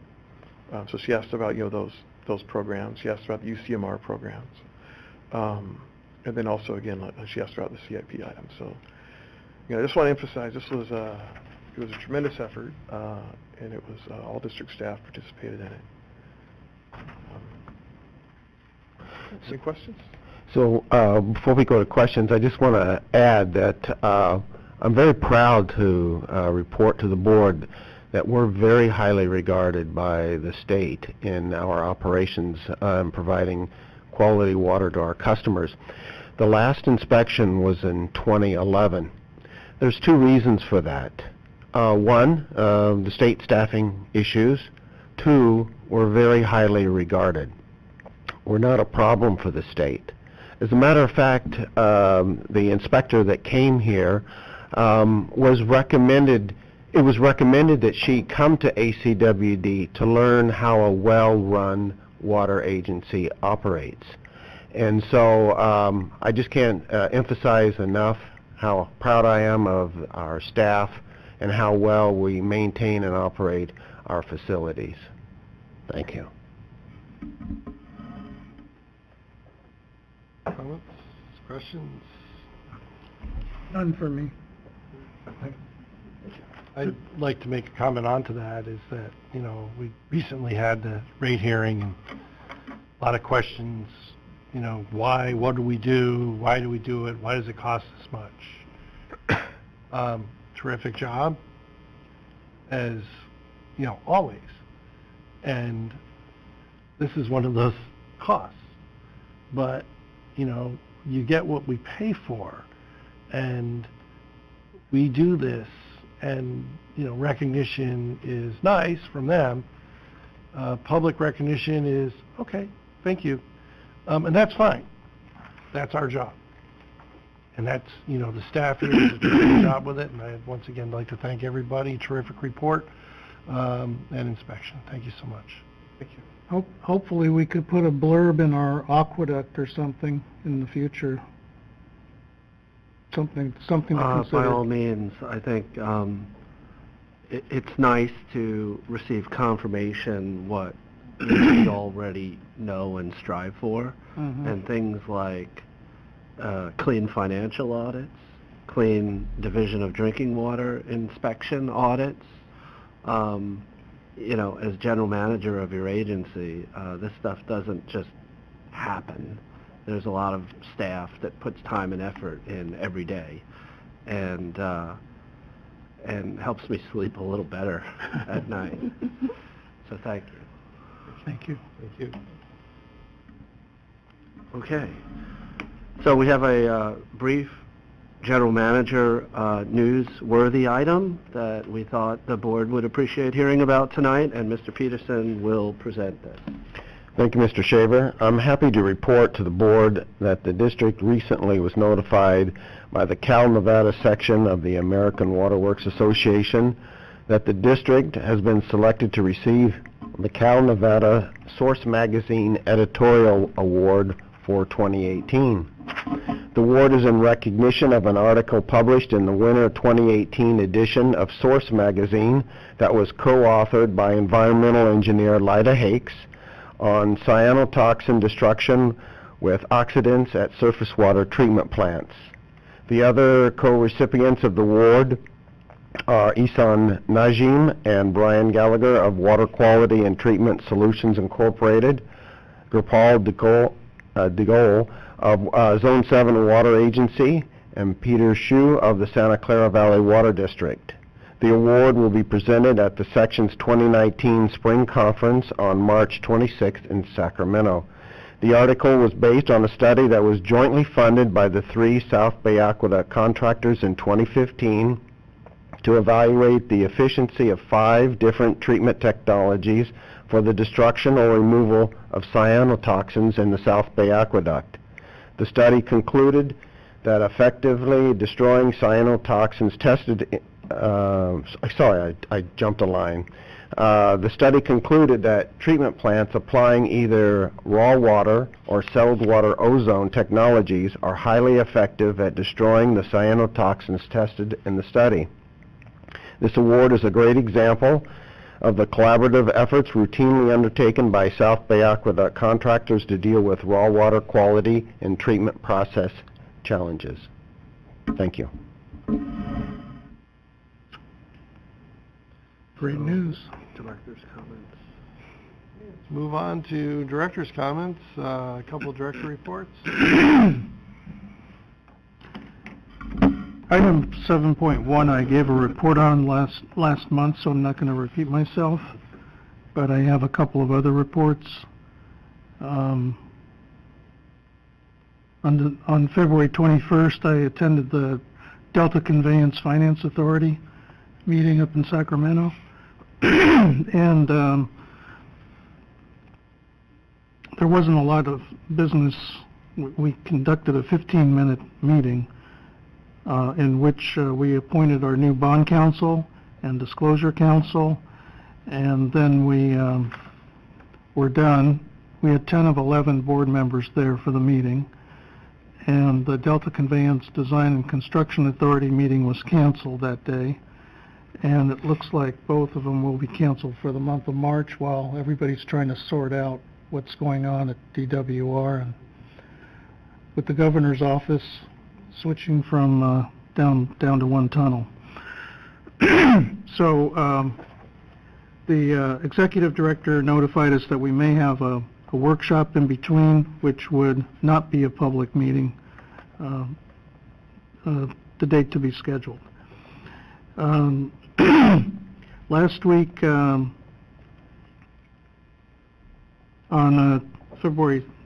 March 6th, Director Weed and I went up to Sacramento and were at Aqua Legislative Day,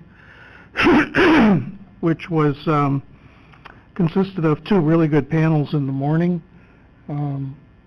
including one of our assemblymen, Dr. Arambala from the Tulare area, and then State Senator Henry Stern from Malibu. Both were excellent presentations. I was very impressed with the policy knowledge of both legislators. I mean, when they had to answer questions from the audience, they knew it off the top of their head. They weren't saying, well, I need to check with staff or anything. It was, they knew their subject material backwards and forwards on multiple disciplines. It was really impressive.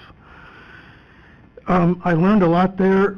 I'm going to follow up with Mr. Shaver, our general manager, after the meeting because I'm going to be attending the Aqua Water Management Committee meeting in Sacramento on Monday. And after listening in on the February 6th assembly hearing where I gave some testimony, and then hearing the feedback at the legislative day from a number of the panelists, I would like to put forward a proposal next week, but I want to pass it by our general manager first. Then lastly, I attended on Thursday with Director Weed last week, the South Bay, excuse me for my voice here, South Bay engineers presentation on green stormwater infrastructure and how it's being rolled out across Alameda County.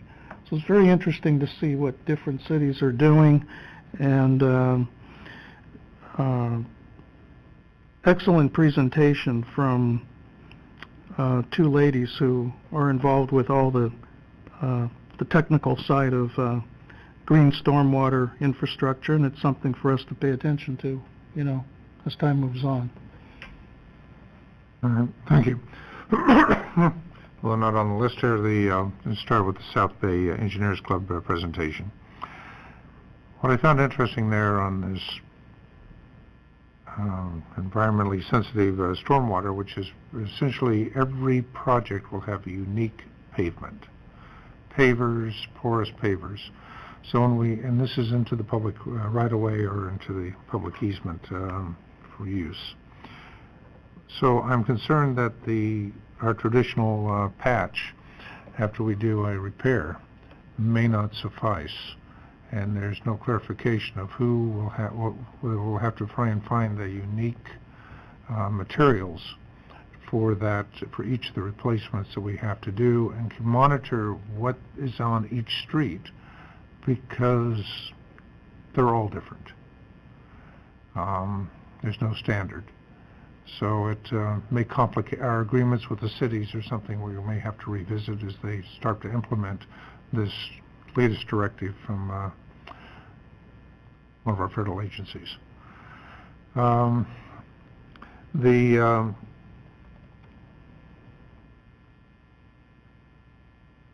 The trip to Washington, D.C. for 10 Cup Week, going back looking for money from the federal government. I've had the good fortune of doing it for a number of years, and the change over to the Democratic House is showing some implications.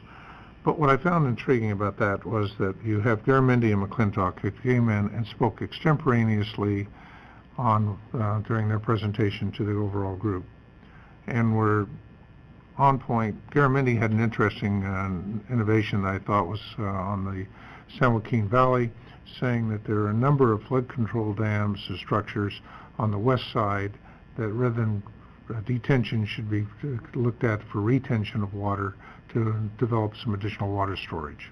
That I hadn't heard of before.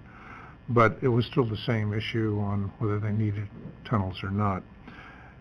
The new congressmen, particularly those who replaced some of the fellows, Valero and others in the San Joaquin Valley, in one case read his statement to the group, and then they were asked, the new congressman, give us an example of your impression of coming to Washington, D.C. And one I thought was quite demonstrated to me. He said, I didn't realize how embedded the partisanship was. He said, as a group of new congressmen, we went to a luncheon, and then we were going to go to another meeting nearby. We came out, there were two buses, one for the Republicans, one for the Democrats. Same group, going from one meeting to another, but with separate transportation. The independent took Uber. That may well be the case. Wherever they caucus. It used to be the term, where does an independent caucus? What bus do they travel in? There will be some things that will come through now. The tax exemption for water conservation projects that you have in the energy had gone nowhere because Huffman was the author of it, and the Republicans were not going to support any bill that his name was on. Now he's chair of the committee. So we'll see some progress, but it continues. Waters of the United States becoming a principal issue. One of the issues we were promoting, and I was asked specifically to address it in my, was extending the discharge permits from a period of 5 years to 10 years. And there seemed to be somewhat universal support for that effort. There's still, extension would allow them to do it and a more frequent basis, but why repeat the process, particularly when you're partway through a new project? WIFIA, well-liked, it's an extraordinary leverage of money, and I think we can see some increases coming down the pike in the WIFIA programs. We're going to have water legislation at the federal level. They have defined resiliency. We actually have a definition now after using the term for all these years, and it's in legislation. So, thank you. Thank you. Any further director comments? I believe now we're going to be entering into a closed session for 3 items this evening. I'll have our legal counsel read out all the legalese. Great. Thank you, Mr. President. It's now 8:22, and the board is going to go into closed session for 3 separate items. Item number 8.1 is pursuant to California Government Code Section 54957.6, conference with labor negotiators. Agency designated negotiators are Robert Shaver, Jennifer Solito, and Glenn Berkheimer. The employee organization is the ACWD Operators Association.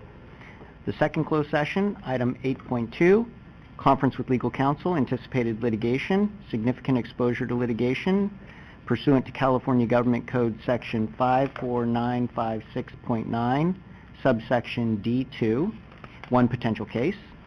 And the third closed session is item 8.3, conference with legal counsel, existing litigation pursuant to California Government Code Section 54956.9, subsection D1.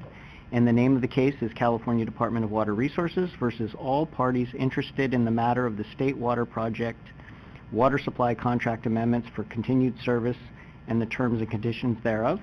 Case number 34-2018-0246183. We can now convene into closed session.